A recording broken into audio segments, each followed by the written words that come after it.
Sige, magandang gabi sa inyong lahat. Welcome muli sa Parabellum. Magbabalik tanaw tayo ng ilang mga bagay para magbigay ng recap sa mga nangyayari. Bukod siyempre sa usapin ng Crimea at Konstantinivka, pero kailangan nating palawakin ang pagsusuri at subukang ilagay sa konteksto ang mga aktibidad nitong mga nakaraang buwan sa estratehiya ng magkabilang panig. Una, nagpapasalamat ako kay Ginoong Raval sa pagiging miyembro ng komunidad. Munting pagbabalik tanaw, nung huli tayong nagkita, nagbigay ng ultimatum si Zelensky kay Lukashenko, ang presidente ng Belarus, na patayin ang mga antena na nagpapahintulot sa mga drone ng Russia na makapasok at lumipad sa teritoryo ng Ukraine gamit ang hangganan ng Belarus. Mukhang sa totoo lang, pinatay na nila ang mga yon.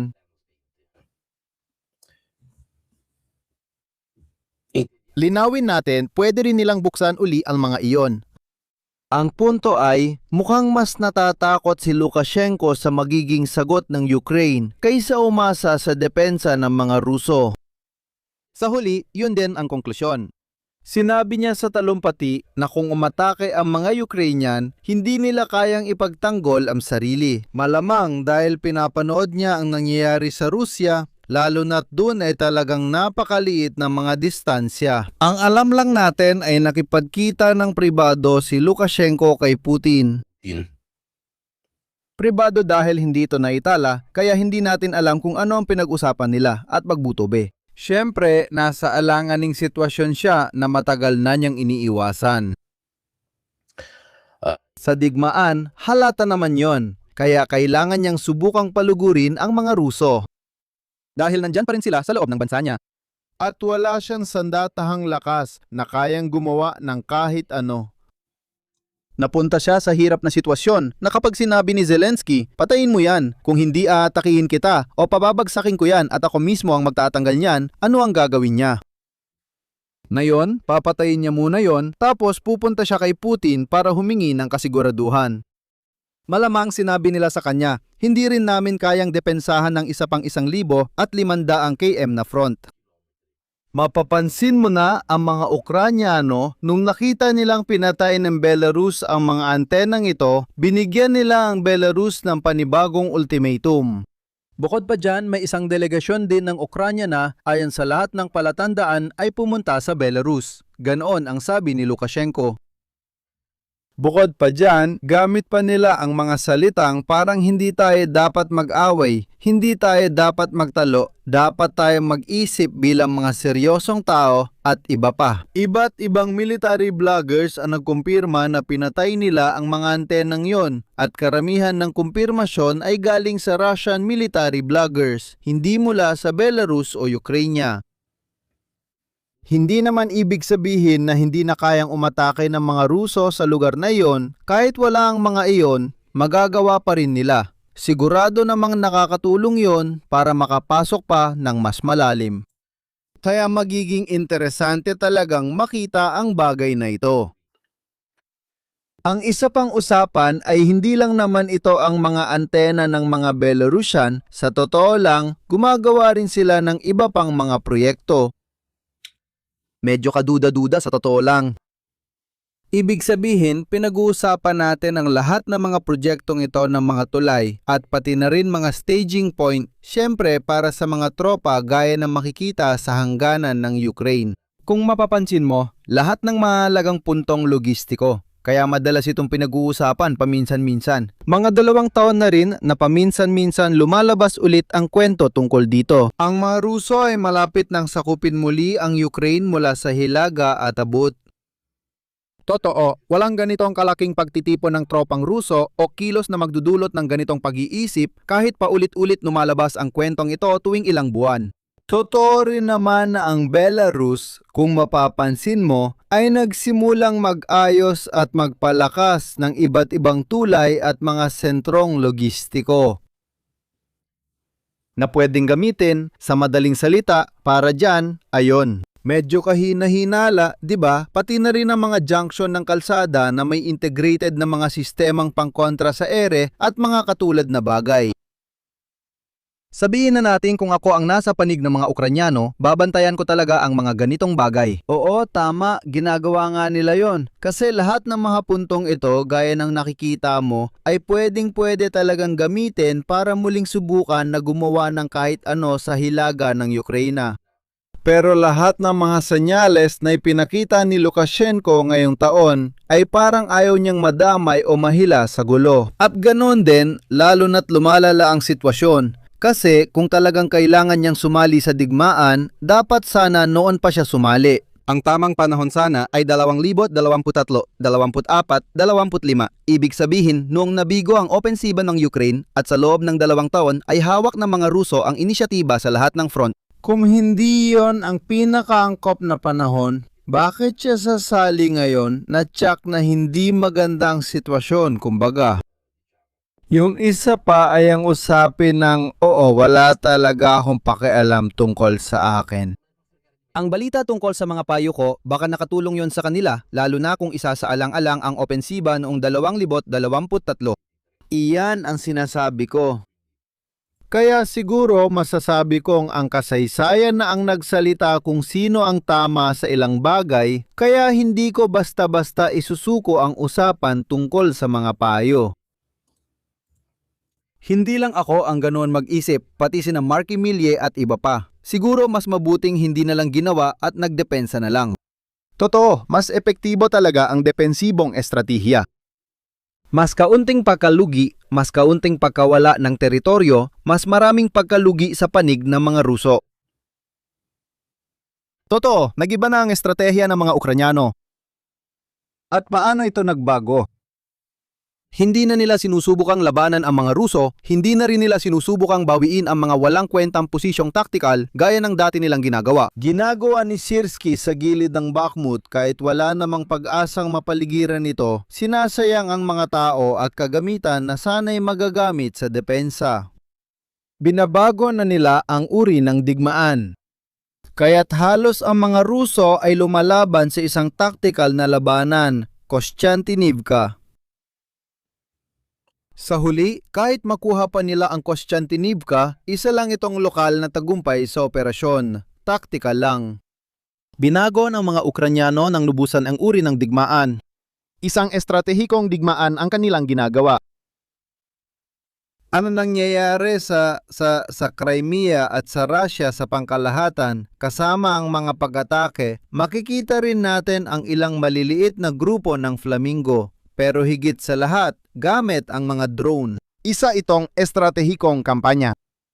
Sa lupa, ang mga Ukrainian ay napakaingat. Sa ilang lugar lang sila mas agresibo, makikita natin yan sa Kamyansk at iba pa. Sa pangkalahatan, pinanindigan nila ang kanilang mga posisyon habang ipinatutupad ang estratehikong kampanya, isang matagal ng kulang sa mga Ukrainian.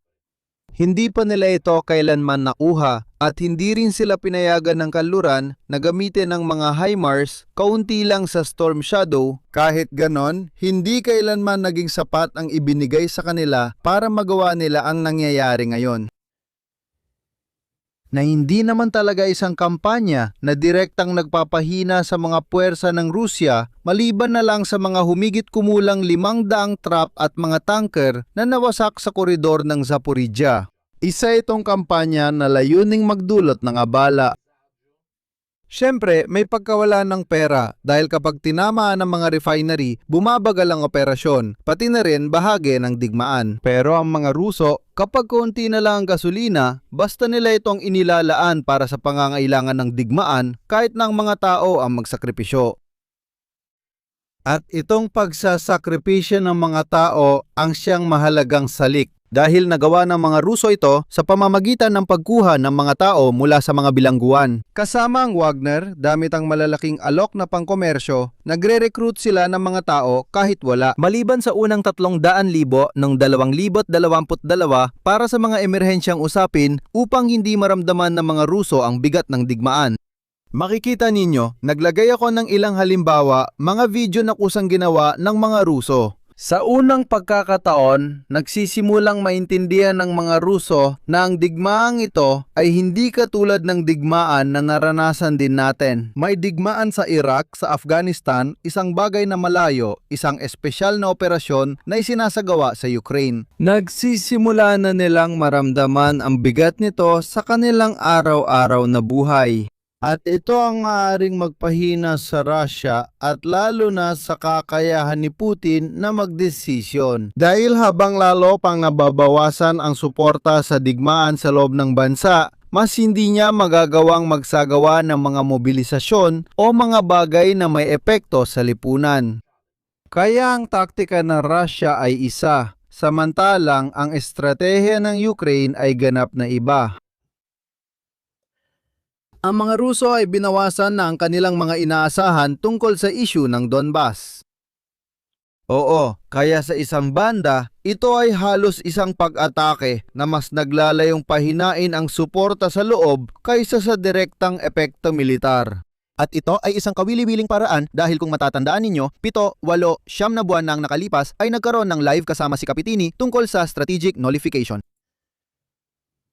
At sa mismong labanan, inangkin ito ng mga Ukranyano. Tinigil nilang pagsubok bawiin ang mga teritoryo at nagtuon sa pagpigil sa mga Ruso sa pag-abot ng kanilang mga layunin, maging sa tactical o sa estratehikong antas. Ang makikita natin ngayon na nangyayari sa Crimea, kailangan nating iugnay ang mga tuldok. Kung natatandaan ninyo mga 1.5 o 2 buwan na ang nakalipas, nag-live ako ng pamagat ay Achekarel Orso. Pero sa Achekarel Orso, yung live na ginawa ko kung saan ikinuwento ko gamit ang ilang artikulo na inilagay ko rin sa mga sanggunian, ikinuwento ko. 8 na buwan ng sistematikong trabaho ng mga Ukrainian ng pagpapababa ng kakayahan ng mga Ruso sa anti-aircraft at early warning. Higit o mas kaunti sa koridor ng Kherson, Zaporizhia at Crimea. Ito ay mga 2 buwan na ang nakalipas. Ito ay trabahong tuloy-tuloy ng 7 o 8 buwan. Matapos gawin ang trabahong iyon, nagsimulang lumitaw ang kampanyang ito sa Crimea.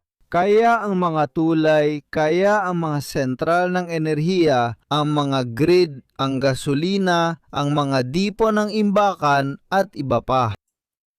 Kung iisipin mo ng mabuti, hindi naman talaga ginagamit ng mga Ruso ang Crimea sa panahong ito bilang base ng lohistika para gumawa ng kung ano-anong mga pag-atake. Sa totoo lang, halos walang umaalis mula sa Crimea para umatake sa mga Ukrainyano sa direksyon ng Kherson o sa front ng Zaporizhia. Hindi rin ito ang pinakamaikling ruta ng lohistika.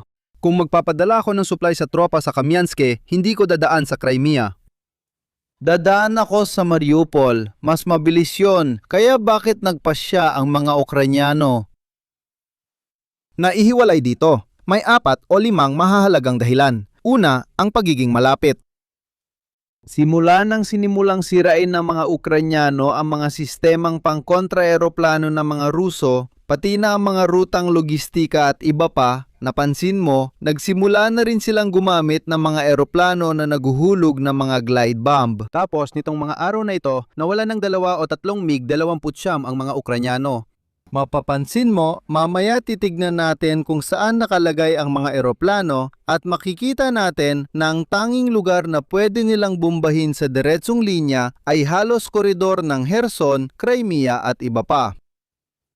Hindi naman magsisimula ng pagsalakay sa Crimea ang mga Ukrainyano. Hindi pa maiisip sa ngayon. Ngunit inihihiwalay nila ang Crimea sa usaping lohistika. Bukod pa sa pagbagsak ng kakayahang militar ng mga Ruso, talagang inihiwalay nila ito pagdating sa pamumuhay, wala nang iba pa. Kasi kung sisirain mo ang mga grid ng kuryente, mga imbakan ng gasolina, mga sistema ng radar at iba pa, hindi mo lang ito ginagawa sa aspeto ng militar. Inihihiwalay mo ito sa usaping logistical at ginagawa mo itong hindi na matitirhan. Makikita natin maraming video ng mga Ruso na nakapila sa tulay ng Kerch. 11 kilometro ang haba ng pila.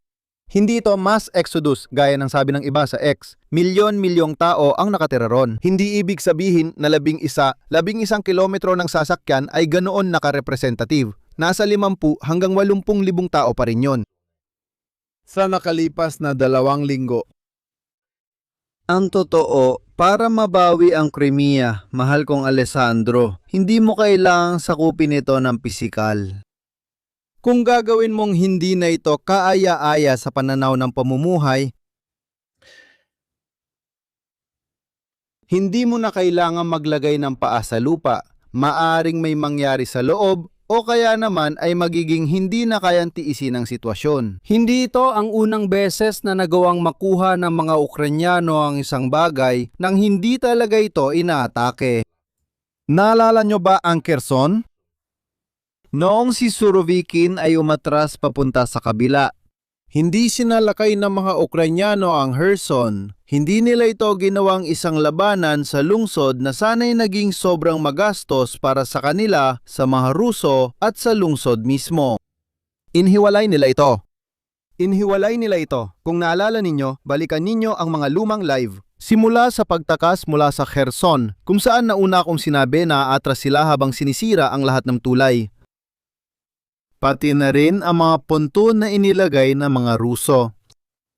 Makikita nating nangyayari rin ito ngayon. Hindi rin nagkataon na ilan sa mga tulay na tinamaan at nasira ng mga Ukrainyano, lalo na sa Chonhar, Strilkov at iba pa. Sinubukan muli ng mga Ruso na gumawa ng mga ponton sa gilid ng tulay at tinamaan din ang mga ito. Nagkakaroon ng sitwasyon na halos kapareho ng pagkakabukod sa tinatawag na terasa ng Quezon. Siyempre, mas malaki ito ngayon dahil mas umangat na ang kakayahan ng mga Ukrainian. At noon panahong yon, halos lahat na aksyon ng mga Ukrainian sa pagsira ng mga pontoon at tulay ng Kherson ay nakaasa sa operasyon ng mga HIMARS. At kung matatandaan ninyo, gumamit sila ng sobrang dami ng mga bala ng HIMARS kumpara sa layunin. Napanatili nila yon pero hindi yung kayang panatilihin sa pangmatagalan. Naalala nyo ba na may mga tao pang gumagawa ng mga video laban sa akin nang sinabi kong ang mga HIMARS ay parang placebo lang dahil tiningnan ko ang procurement ng Amerika? At nakita ko kung ilan ang ginagawa kada taon at tinanti ako kung ilan ang maaaring magamit ng mga Ukrainyano at lumabas na sobrang laki ng bilang hindi kayang panatilihin. At totoo nga, mula noon ginamit na lang sila para sa mga target na talagang mahalaga.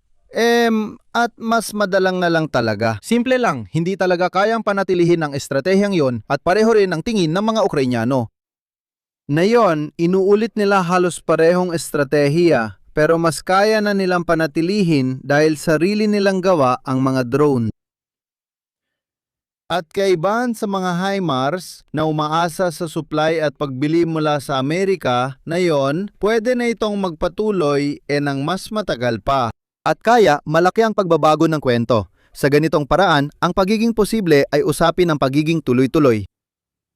Ang pinakamalaking problema ng mga Ukrainyano kahit nung 7 hanggang 10 buwan nang nakalipas ay nabanggit ko na noon sa mga short. Titingnan natin kung magkakaroon ng epekto ang mga kampanya ng Ukraine dahil nakaasa ito sa pagiging tuloy-tuloy. Kung gaano nila maisasagawa ang mga ito ng tuloy-tuloy. At noong panahon na yon, ibig sabihin sa nakaraang 1.5 taon, may panahon ng 1 o 2 buwan na umaatake sila tapos may panahon ng pahinga. Na yon, nagiging isang tuloy-tuloy na kampanya na ito. Ang tuloy-tuloy na kampanyang ito ay nagdudulot ng hindi kakaunting problema sa Rusya. Kaunti lang ang kinalaman nito gaya na makikita natin sa Kostiantynivka, Kupiansk o mismong labanan sa lupa. Parang nagkakaroon ng 2 digmaan sa 2 magkaibang antas. Para sagutin si Pietro Feda, darating tayo riyan. Bakit hirap ngayon ang mga Ruso? Bahagi ito ay dahil may produksyon ang mga Ukrainyano na bahagyang ginagawa sa Europa at sa pangkalahatan nakakalat sa iba't ibang lugar, kasama na ang mga gamit mula China. Bahagi rin dahil ang mga Ukrainyano, matapos ang 4 na taon ng pambubumba ng mga Ruso, ay hindi na talaga nagbibigay ng maraming mahalagang target. Kaya nakukulang na rin ang target ang mga kampanya ng mga Ruso. Ano pa ba ang tatamaan mo? Wala nang malalaking pabrika, hindi nagpakatanga ang mga Ukrainyano at hindi nila isinentro ang produksyon ng drone. Hinati nila ito sa napakaraming maliliit na laboratorio. Kaya mahirap ito. At kahit makapinsala ka ng isa, halos wala ring epekto yon sa kabuuang produksyon. Hindi tulad ng mga Ruso, gaya ng makikita natin, na may malalaking pabrika na matagal lang itinatag na kapag tinamaan mo ang isa sa mga yon, malaking porsyento ng produksyon nila ang mawawala. Hindi ko sigurado kung planado o emergency ang estratehiya ng mga Ukrainyano kasi kailangan din nilang gumawa ng drone para sa unit nila.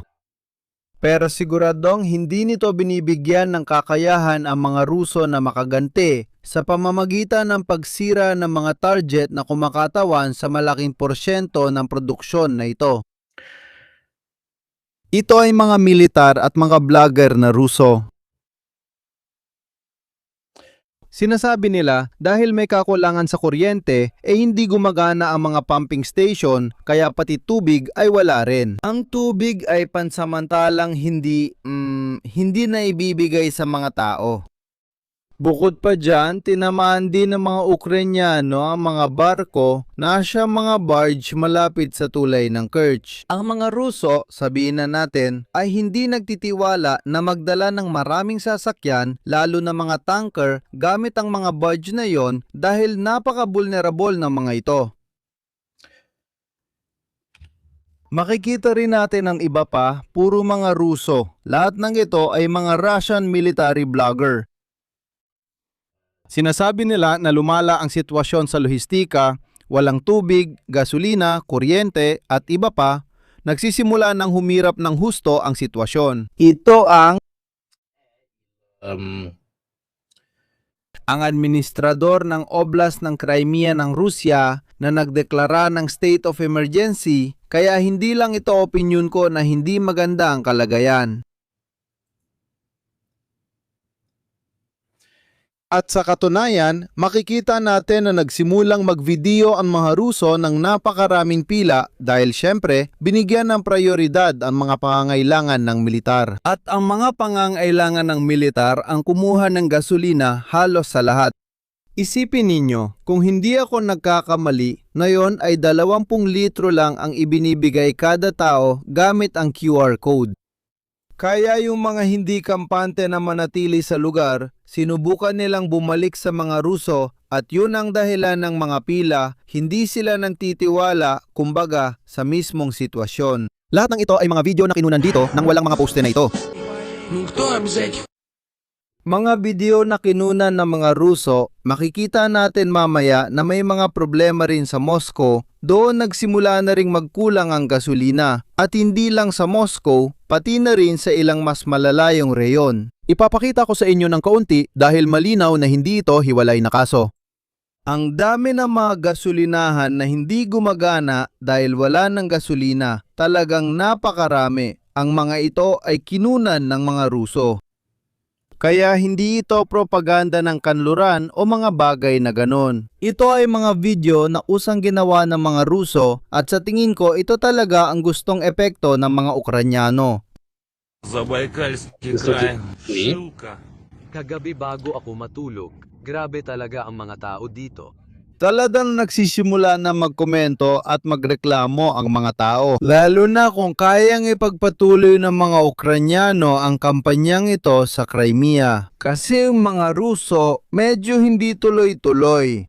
Ito naman ay mukhang tuloy-tuloy at talagang mabigat lalo na sa iba't ibang antas. Hindi lang nila sinisira ang mga sistema ng radar, mga ahensya ng eroplano, mga planta ng kuryente, mga switch ng enerhiya, mga ganitong bagay, mga imbakan ng gasolina, mga tulay at iba pa. Nangyayari ito sa lahat ng antas. At ito ang nadudulot ng krisis. Kailangan ninyong maintindihan kung gaano kalaki ang epekto nito sa pananaw ng mga Ruso tungkol sa digmaan at sa kanilang sarili. Na itinuturing ang sarili bilang isang superpower na sa totoo lang.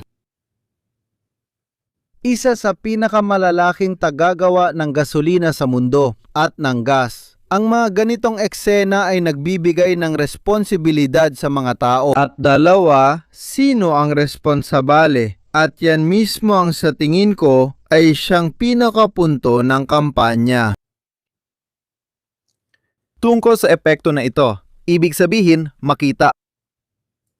Nasa isang banda ay maputol ang suporta ng mga Ruso sa mismong digmaan dahil hindi magbabago ng isip si Putin at patuloy silang umaatake sa lupa. Ang tanging paraan mo ay pahinahin ang suporta sa mismong digmaan o dalhin ito sa mismong teritoryo ng Russia para magsimulang maintindihan nila kung ano ang ibig sabihin ng tuloy-tuloy na pakikipagdigma sa Ukraine. Katapusan ng taon, Andrea Bonensenia, pagkatapos ng tag-init, at hindi ito maling estratehiya dahil sa totoo lang sa lupa, gamit ang mga anti-nuclear na ito, mga 80% ay napupunta na sa kamay ng mga Ruso, medyo konsolidado na. Titingnan pa natin. Malaking kabuluhan ang kampanyang ito. Itong paraan na ito, hindi direktang lumalaban sa lupa, kundi pinahihina ang Russia dahil hindi nila kayang ipagtanggol ang lahat. Sa totoo lang, hindi ko alam. Kung ang mga iyon ay Totoo, kailangan ko pang kumpirmahin.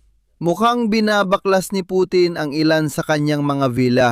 May mga satellite images. Siguro para maiwasan na tamaan ng mga Ukrainian ang mga villa na ito at magiging malaking kahihiyan yon. Mukhang yung villa sa Crimea, hindi ko sigurado, wala talaga akong oras. Nakita ko lang ito sa huling 20 minuto. Kung totoo man, napaka-interesante na binabaklas nila ang mga villa ni Putin sa Crimea at sa Dagat Itim.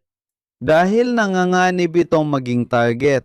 At kung aalisin mo naman, mawawala na yung pagkailang na yon. At may saysay din kasi nakita natin na sa kanyang tirahan sa Balday, kailangan niyang maglagay ng 20, 30, 40 sistema ng depensang panghimpapawid. Sa ngayon, mas mahigpit pa ang depensa ng villa ni Putin kaysa sa Sevastopol, na hindi naman gaanong may saysay. Lahat ng ito ay mga video na ginawa ng mga Ruso. Tulad na nakikita ninyo, may mga ganitong sitwasyon sa Yosa at hindi lang syempre sa Crimea. Sa katunayan, ito ay isang video na ginawa ng isang Ruso na nagsasabing, nandito kami sa Moscow, hindi kami sa Crimea, sabi niya. kung nasa Moscow tayo, hindi tayo nasa Crimea. At dito rin may mga problema at pila. Sabi niya, hindi ko mga salita yan. Pero ipinapakita nito ng konti ang problema tulad ng problema ng pangkalahatang pagkataranta, lalo na dahil hindi sila sanay magkaroon ng ganitong klase ng mga problema. Sa pangkalahatan, si Putin hanggang 4 o 5 buwan ang nakalipas ay halos nagawa niyang hindi maramdaman ng mga Ruso ang digmaan. ito ang nagdudulot ng ganitong epekto dito,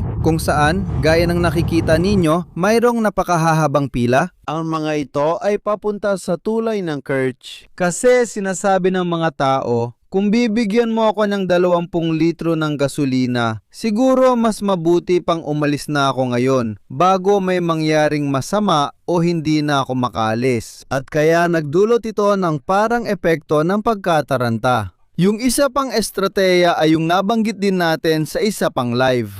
Ibig sabihin kung sasagot si Putin sa mga atake ng Ukraine, hindi lang sa Crimea, kundi pati na rin sa Moscow at iba pa. Mas mainam na ang sagot ng Russia kahit gaano pa ito kabagsik ay mangyari na ngayon. Hindi sa taglamig dahil ngayon siguradong mas kaya ng mga Ukrainian na harapin ito. Opinyon ng maraming analyst at ng maraming kontak na Ukrainian na isa pang kampanya ng Russia laban sa sistema ng enerhiya ng Ukraine sa taglamig.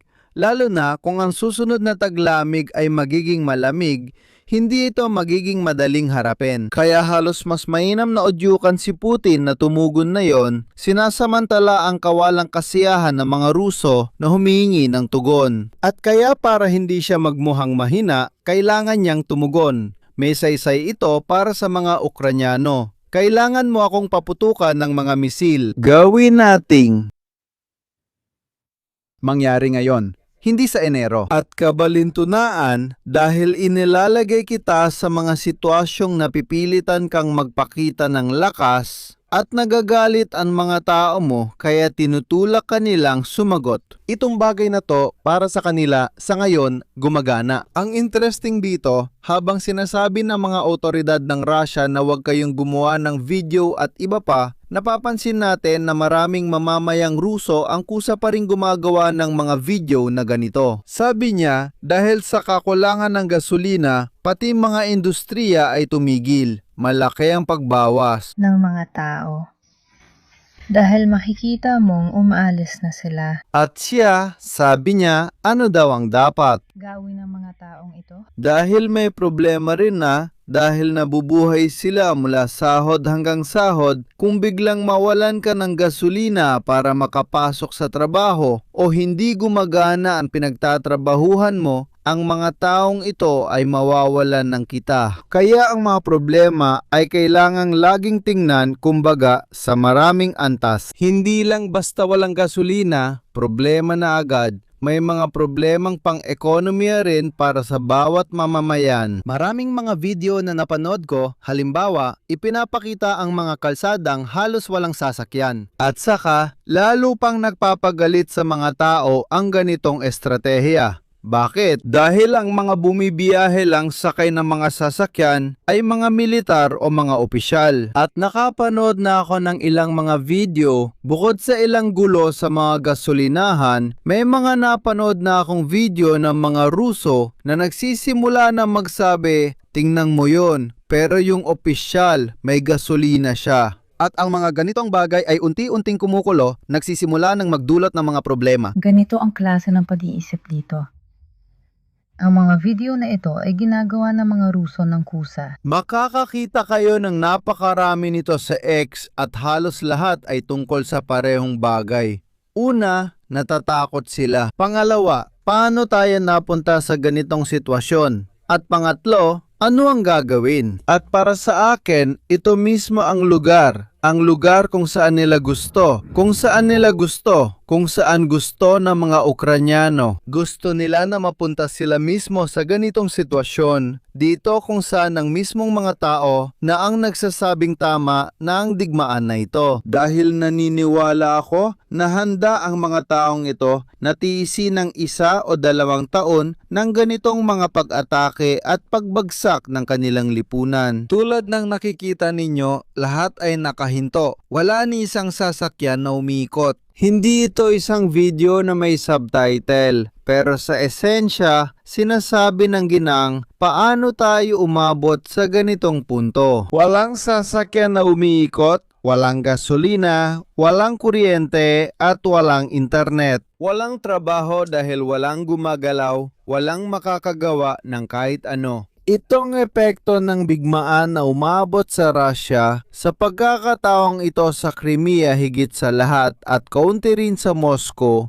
ay nagsisimula na magdulot ng mga epekto. At ito ay isang estratehiya para sa mga Ukranyano. Malamang ito ang pinakamatalinong estratehiya dahil ito ang maglalagay sa kanila sa mas kaunting panganib ng direktang labanan sa lupa at maaring magdulot ng malalaking epekto sa pangmatagalan. Bukod pa rito, kung gagawa tayo ng mas malalim na pagsusuri sa mismong kampanya, napansin namin ang isang pattern. Ibig sabihin ang mga Ukranyano sa paglipas ng panahon, bukod sa nagagawa nilang umatake ng mas malalim, makikita rito ang distansya sa kilometro ng mga tinamaan nilang target. Kung ang isang sistema ay ganap na kulay abo, ibig sabihin hindi ito gumagana dahil lubos na itong nasira. Kung ang bar naman ay medyo puti, ibig sabihin ay bahagyang nasira ito. Sa listahan ng pinakamalalaki, ilan ba yon? 20?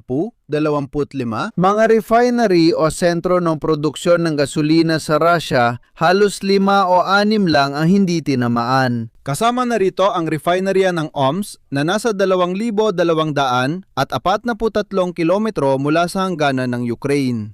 Kung sa itaas ng Kazakhstan, pero isa ito sa mga pinakaproduktibong refinerya, ibig sabihin, ang refinery ng Omsk ay katumbas ng 4 o 5 ibang refinerya. At isa itong mahalagang sentro, tingnan din kung nasaan ito sa mapa. Ang kampanyang ito na nagpapahina ay may sariling bigat. Para bigyan kayo ng ideya, ang Omsk ay dapat na ito.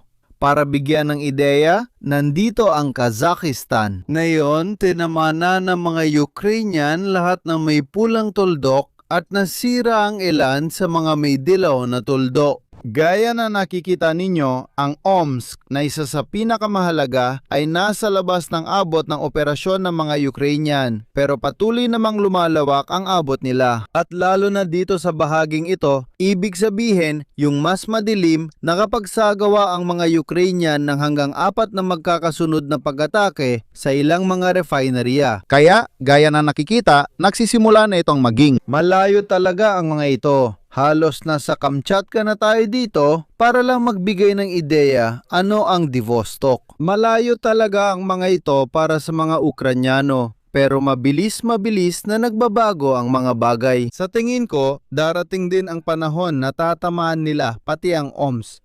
At ang Omsk ay talagang mahalaga para sa mga Ruso. Mapapansin na habang nangyayari ang lahat ng ito, gumagawa rin ang mga Ukrainyano ng iba pang mga kampanya kasabay nito. Halimbawa, ito ang mga satellite images ng mga pila ng mga traffic sa kalsada gaya na nakikita ninyo na papunta sa tulay ng Kerch. Ito ang mga pinakahuling larawan na nagpapakita ng napakahabang mga pila, mga 11 kilometro ng traffic. Ito ay 3 araw na ang nakalipas para lang magbigay ng ideya. Makikita rin natin na kahit na madalas nabanggit ang mga flamingo, sa totoo lang ay bihira lang talaga silang nagamit. Ibig sabihin based sa mga datos at hindi lang ako ang nagsasabi nito.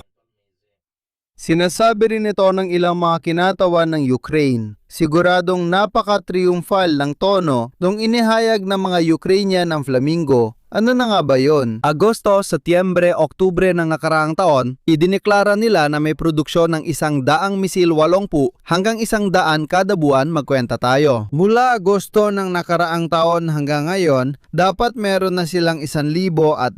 Sa totoo lang, mababa ang bilang nito. Bilang na bilang. Pero napapansin ang mga pagbabago. Sa tingin ko, mga pagbabago na talagang interesante. Kasi kung titignan natin, lalo na sa mga huling aksyon, sa simula malinaw na hindi talaga maganda ang kanilang sistema ng paggabay. Napakataas ng antas ng pagharang ng mga Ruso, kaya naman kakaunti lang talaga ang mga tumatama. Hindi ako ang nagsabi nito. Ito ay isang artikulo noong 9 ng Hunyo kung saan ang ini-interview ay isang Ukrainian na mambabatas na nagsabi. Ang mga flamingo na misil ay bihirang gamitin at hindi gaanong matagumpay kahit na agresibo ang kanilang promosyon. Sabi ng isang mambabatas na Ukrainian, hindi siya nagkakamali kung titingnan natin ang mga datos ng paggamit, hindi talaga ito ang pinakamagaganda.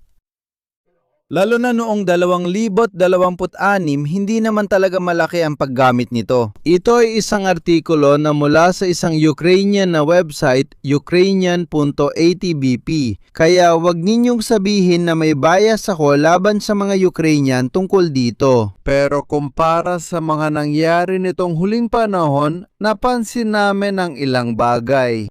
Una, lahat ng mga pag-atake ay isinagawa sa kahabaan ng mga ilog. Bakit kasunod ng linya ng mga ilog? Dahil malamang ang sistema ng paggabay na ginagamit ng mga Ukrainyano ay wala talaga itong datos ng topografiya ng Rusya. Mula sa pananaw na geo, kung gayon, hindi nila masyado magagamit ang dahil hindi ibinigay ng mga Amerikano sa kanila ang ganong klaseng suporta. Isa itong halo ng isang sistema ng nabigasyon na pinagsama sa telekomunikasyon. Dahil malamang wala sila ng ganong kakayahan tulad ng mga Amerikano, na kayang literal na samantalain ang lupain gamit ang napaka-eksaktong mga mapa. Kaya lahat ng pag-atake ng mga Ukraino ay isinagawa, kung mapapansin mo, gamit ang mga ilog. Pero may pagkakaiba sa mga huling pangyayari. Ito ang bilang ng mga paglulunsad na nakumpirma at idineklara ng mga Ukraino at kinumpirma ng mga bukas na mapagkukunan. Unang paglulunsad, 2 ang na-intercept. Dumating sila halos sa lugar ng target pero hindi tinamaan ng target. Pangalawang paglulunsad, 4 na paglulunsad, lahat ay naitabla. Tulad ng nakikita ninyo, ang paunang pattern ay napaka-negatibo. O hindi nila tinamaan ang target o naitabla sila. Pagkatapos, bigla at pinag-uusapan natin ang huling 1, 2, 3, 4, wala pa ang pinakahuling atake na nangyari kahapon. Nagsisisimula nang makita ang mga unang tumama sa target at sa katunayan sa huling atake, sa 5-3 ang tumama sa target. Pansinin ninyo ang malaking pagkakaiba sa pagitan ng huli at ng mga nauna. Yung unang 4 na pagpapakawala ay talagang puro palpak o lahat ay na-intercept o wala talagang tumama sa target. Pero yung huli, 3 ang tumama, 2 lang ang na-intercept. Ito ay dahil may nagbago. At yung nagbago ay nagsimula silang gumamit ng hybrid na sistema ng paggabay na sila mismo ang nagdevelop at higit sa lahat, nagsimula na rin silang gamitin ang kalamangan ng lupain. Sa unang pagkakataon, nagsimula nang makita ang mga flamingo. Hindi lang nila sinusundan ang linya ng ilog, kundi sinusundan na rin nila ang taas ng lupa kapag nakalabas na sila mula sa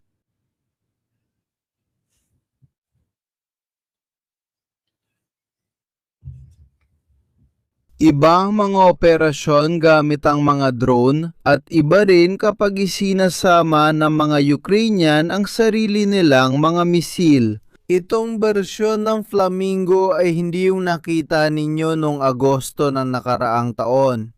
Sinabi ko na sa inyo na yung ipinakita nila noon ay medyo palpak. Ito na ang mga updated na bersyon dahil yung una ay experimental model lang. Bukod pa rito, ito ang FP5. Gumagawa na sila ngayon ng FP7 na dapat ay mas maganda pa, mas mabilis, mas malawak ang operational range at mas malakas ang destructive potential. Sa totoo lang, sila ay isang.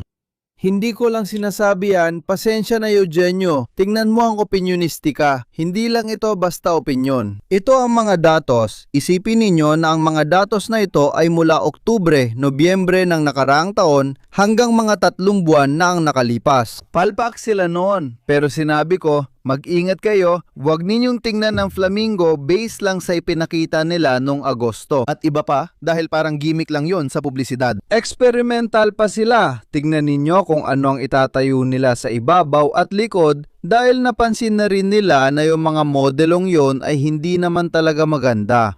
At nagsisimula na magbago ng malaki ang mga performance.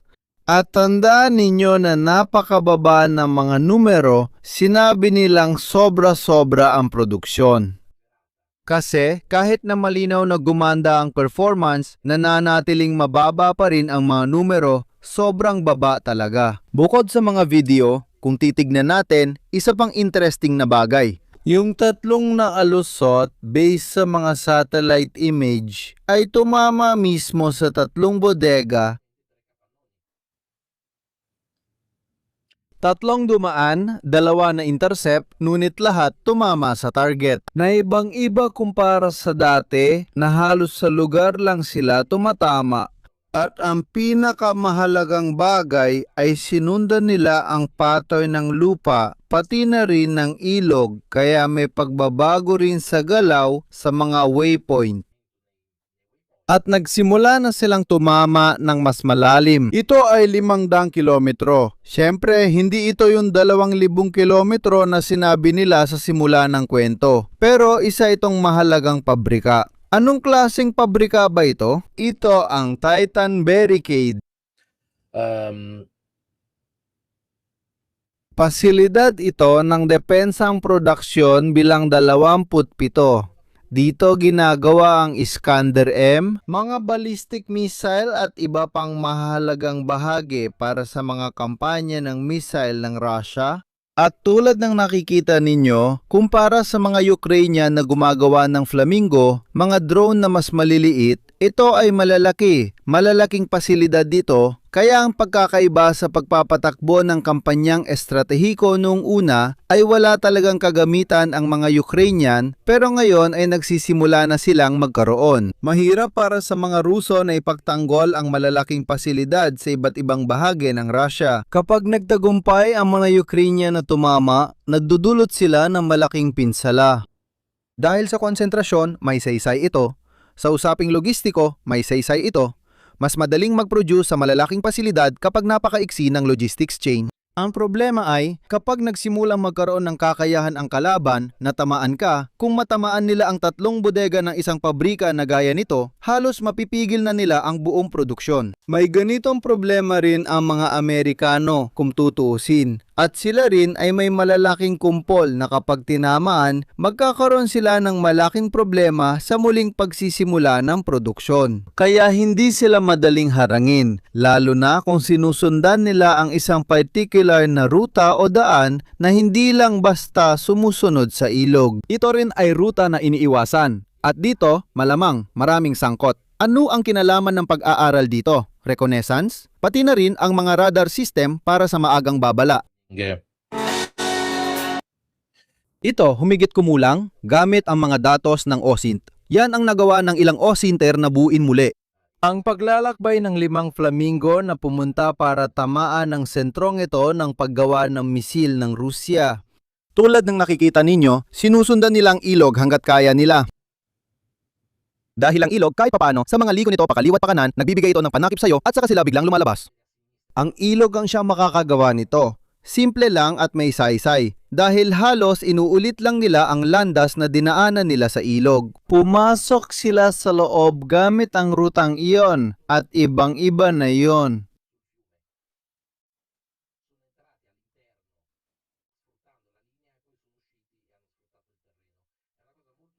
Magagawa ba nilang makuha ulit? Karaniwan, lumalabas sila mula sa paggamit ng ilog at nandoon lang malapit ang target. Hindi na nila kailangang maglakbay ng ganoon kalayo. Ipinapakita nitong kakaiba na pinagsasama nila ang iba't ibang paraan.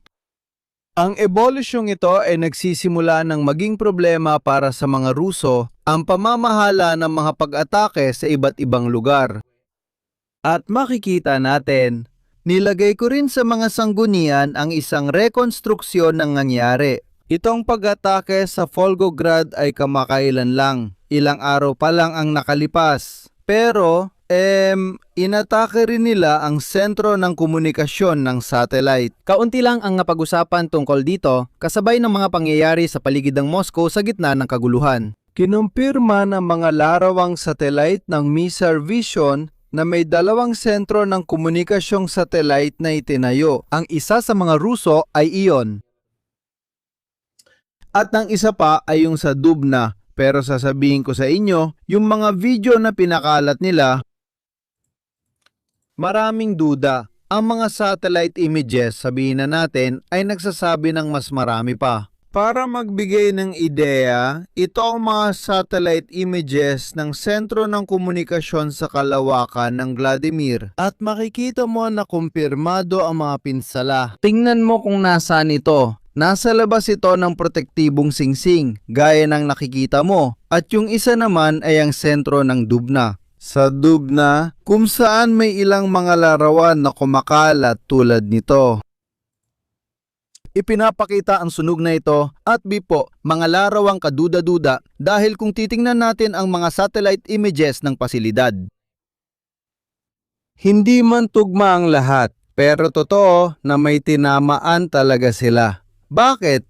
Pati mga video na inilabas ng mga Ruso na hindi naman nagpapakita ng isang estruktura, kundi mga video na kuha sa lugar, kumbaga, nagpapakita pa rin ng itim na usok papunta mismo sa direksyon. Ito ay isang video na inilabas ng mga Ruso sa lugar. Interesante na mapansin na mayroong dalawang sentro ng komunikasyon sa kalawakan ng mga Ruso kaya may mga koneksyon sa satellite at mga ganitong bagay dito. Ito ang mga larawan mula sa satellite na nagpapatunay na tinamaan ang mga estruktura, pero kung mapapansin ninyo, hindi pareho ang mga estruktura sa video. Hindi sila masyadong magkaugnay pero tinamaan pa rin sila.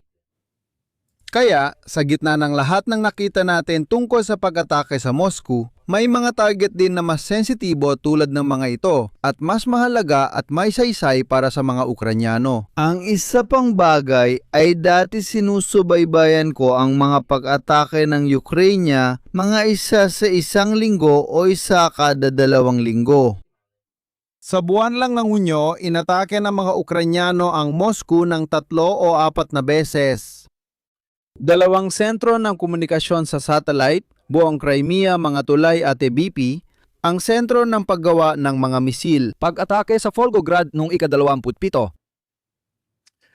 Ang imbakan ng gasolina sa Krasnodar Krai noong Hunyo 25. Noong Hunyo 23, ang Kerch Oil Terminal at ang buong complex ito. Ibig sabihin, alam nyo na halos bawat 2 araw na ang pagitan. Salamat. At ito ay nangangahulugan ng isang kakayahan na ibang-iba kumpara sa nakita natin. At ito ay isang kakayahan na mabilis na lumalaki ang saklaw.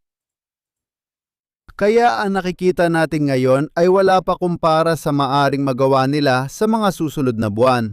Ito ang sentro ng produksyon, ang test terminal malapit sa tulay ng Kerch. Ano ang nakikita ninyo sa loob ng bahay?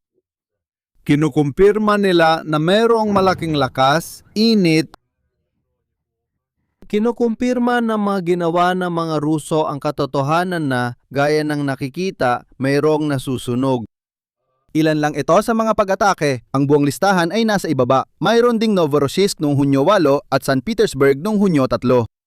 Ang mga drone na Lyut ay nagawang makarating sa Suribinsk, sa rehiyon ng Yaroslav, 1,500 kilometro sa kailaliman. Talagang nagsisimula ng dumami ang mga bagay na may napaka-regular na dalas. May panganib bang gamitin ng mga Ruso ang mga taktikang ito at ano ang layunin nila? Sa Kostiantynivka, ang paglala ng sitwasyon ay maaring pabor sa mga Ruso sa ganitong pananaw. Ang mga taktikal na bomba ay maaring magdulot ng paglahok ng iba pang mga bansa sa kanluran. Sandali lang, pati ikaw, ibig kong sabihin tungkol sa tula, tungkol sa mga bagay na tinamaan ngayong buwan. Sa nakalipas na 40 araw, mas maraming tinamaan ang mga Ukrainian kaysa sa huling 6 na buwan. At saan din? Moskwa, St. Petersburg, Sebastopol. Ibig sabihin, pinag-uusapan natin ang pag-atake na kalat kahit saan at gamit ang iba't ibang paraan. Mga drone na may katamtamang abot na Lyut pati na rin sa Crimea, mga drone na may mahabang abot. Tungkol naman sa kalaliman ng Russia, ilang Flamingo, 12 ng mga drone. Ito halimbawa ay nasa Suribinsk sa rehiyon ng Yaroslav, malalim na malalim sa loob ng Russia. Tulad ng nakikita ninyo, maraming komento ng mga Ruso ang nagtatanong, nasaan ang depensang panghimpapawid? Dahil na video ito habang mapayapang naglalakbay na walang problema. Sa totoo lang, may dumarating pang higit sa isa. Ang naririnig nyo ay putok ng magagaan na armas. Hindi ito ganong matibay na depensa, kaya ang bagay na ito ay nagiging mas sistematiko at nagiging isang malaking sakit ng ulo para sa mga Ruso ang paghawak sa bagay na ito dito. Ito ay nakatama ng malalim at higit pa sa isa. Magandang umaga. Kaya ang estratehiya ng mga Ukranyano gaya ng nakikita natin ay halos walang kinalaman sa nangyayari sa lupa basta nila ito pinipigilan. Pansinin, ang mga Ruso tulad ng mga Ukranyano ay hindi lang nanonood. Binawasan nila ang bisa ng mga sistema at nagsimula na ring umatake sa iba't ibang lugar. At nagsimula na rin silang lumapit gamit ang kanilang mga eroplano at magsagawa ng mga unang misyon gamit ang mga glide bomb. Makikita natin, may mga ebidensya Na natuklasan nila ang ilang MiG-29 ng Ukraine na nasa isang base na halos nasa hilaga ng Romania para lang magbigay ng ideya. At tulad na nakikita natin, ang MiG-29 ay siguradong nahuli. Kaya may 3 kaso dito, ito ay isang MiG-29. Tulad ng nakikita ninyo, armado ito ng kumpleto, makikita ninyo ang payload sa ilalim, kaya armado ito at dinadala, tulad ng nakikita ninyo, papunta sa runway gamit sa tingin ko ang automatikong kariton. Nabanggit ko ang isa sa mga ibinigay ng mga Polako sa kanila. Malamang na ito ay natuklasan ng mga Ruso at tulad ng nakikita, tatamaan nila ito. Isa pa, halos tiyak, ay tinamaan sa loob ng isa pang hangar. Kadalasan itinatago ng mga Ukranyano ang mga ito sa mga hangar. Pinatatag at ibepoti, kaya dito nahuli sila ng mga Ruso. At isa pa, kinumpirma ng sandatahang lakas ng Ukraine ay pinabagsak ng isang eroplanong pandikma ng Rusya. Maaring lumabas sila ng masyadong maaga, maaring isa itong pagsubok para makita kung ano ang kakayahan ng mga Ruso sa pagtukoy at pagtugon. Ito ang tinamaan sa loob ng hangar. Ano ang ginawa ng mga ito? Nagsimulang gumawa ang mga eroplano ng Ukraine. Samantala, ito ang ulat ng Su. 35 na tinalo ang MiG-29 inuulit ko, kinumpirma ng mga puwersa ng hukbong panghipapawid ng Ukraine. Sa pagbagsak ng MiG-29, nagsimulang tamaan ng mga Ukranyano ang ilang posisyon ng mga Ruso sa lupa, nagsimula na silang lumabas. May video ilang araw nang nakalipas nung ika-22 o ika-23. Ito ay isang MiG-29 na halos gumagamit ng mga bombang Pranses na ASM-250 Hammer. Para tamaan ang ilang posisyon ng mga Ruso, paano nga ba nila natukoy ang mga ito? Naalala nyo ba, ilang buwan na ang nakalipas, sinabi kong magsisimula na silang humina. At pagkatapos, una nating nakita ang mga aksyon ng mga Ukrainian gamit ang mga bomba na lumilipad o yung mga bombang ibinigay ng mga Amerikano o ng mga Pranses. Sa loob ng ilang araw, nagsimulang gumawa ng ganitong uri ng pag-atake ang mga Ukrainian gaya ng nakikita ninyo. Matapos nito, natukoy ng mga Ruso ang pinagmula ng mga misyon at tinarget nila ang mga iyon. Pero ipinapakita na nito kung gaano na talaga kadegrada ang sitwasyon. Kailan huling narinig na nagsagawa ang mga Ukranyano ng air mission para bombahin ang mga posisyon ng Ruso tulad ng Mai? Diyos ko, masama ang kinahinatnan nito. Nahuli sila, isa ang pinabagsak sa ere at 2 sa lupa. Pero iba na ngayon, nakikita na natin ang isang hindi inaasahang aktibidad mula sa mga Ukranyano. Isang taon na ang nakalipas, kumbaga lahat ng mga bagay na ito ay kailangang pagsamahin. Dito, bukod pa rito, makikita mo ang mga Ruso na tumatakas mula sa kanilang pwesto, kaya alam nila na may darating na ilang bala. Nagsalia siya. Hindi niya ito direktang tinamaan. Sa totoo lang, ang piloto ng Ukranya. Kaya paano natin ito makikita? Maraming bagay ang kailangang pagdugtong-dugtungin, talagang napakarami at siguradong hindi ito konektado sa nangyayari sa mismong lugar. Ngayon, nakikita natin ang nangyayari mismo sa lugar at talagang iba ang sitwasyon doon. Ibig sabihin, kakaiba ang digmaan ng mga Ruso at hindi ito kaugnay sa kampanya ng mga Ukranyano. Ang ideya ng mga Ruso ay pareho pa rin, patuloy na sumakop ng kaunting bahagi ng lupa saan man sa kahabaan ng hangganan ng Ukraine. Nandito tayo sa kanan ng Sumay. Para magbigay ng ideya, kamakailan lang ay nagsimula muli ang mga Ruso na unti-unting sumakop ng lupain dito para gumawa ng buffer zone, pero wala namang masyadong aktibidad. Ang pinakamahalagang usapin ay tungkol sa Liman at gusto kong sabihin ito dahil mahalaga ito. Kapag tiningnan ninyo ang aking mapa at makikita ninyo na kumpara sa mga mapa na inilalagay ng mga Ruso doon, Liman. Nakarating na ang mga Ruso rito. Nasa kabila na sila, sa riles ng tren at iba pa. Alamin ninyo kung bakit, kasi may ganitong laro kung saan halos lahat ng iba't ibang gumagawa ng mapa, kapag nakita nila ang geolocalization ng dalawang Ruso, nagsisimula na silang magtalaga ng lupa. Pero anong nangyayari kapag hindi lumalabas ang mga bagay ayon sa inaakala? At ito ay isang nakakatuwang bagay. Inimbento nila ang mga kontra-atake ng Ukrainian sa Liman at iba pa na hindi naman talaga naganap. Na hindi naman talaga nangyari, maliit lang, maliliit na pagsalakay lang. Para lang mapatunayan na binigay nila lahat ng lupa ron, kaya kailangan nilang bawiin yon. Ako, mas pipiliin kong maghintay muna. At sa totoo lang, inilagay lang namin ang layer ng mga pagsalakay sa aming mapa. Paano mo nasasabi yan, Mirko? Dahil ito ay mga pamubomba ng mga Ruso sa mga posisyon ng mga Ukrainyano. Kung binobomba nila ang mga Ukrainyano dito at dito na halos mga gilid ng urbanong lugar na tinukoy na.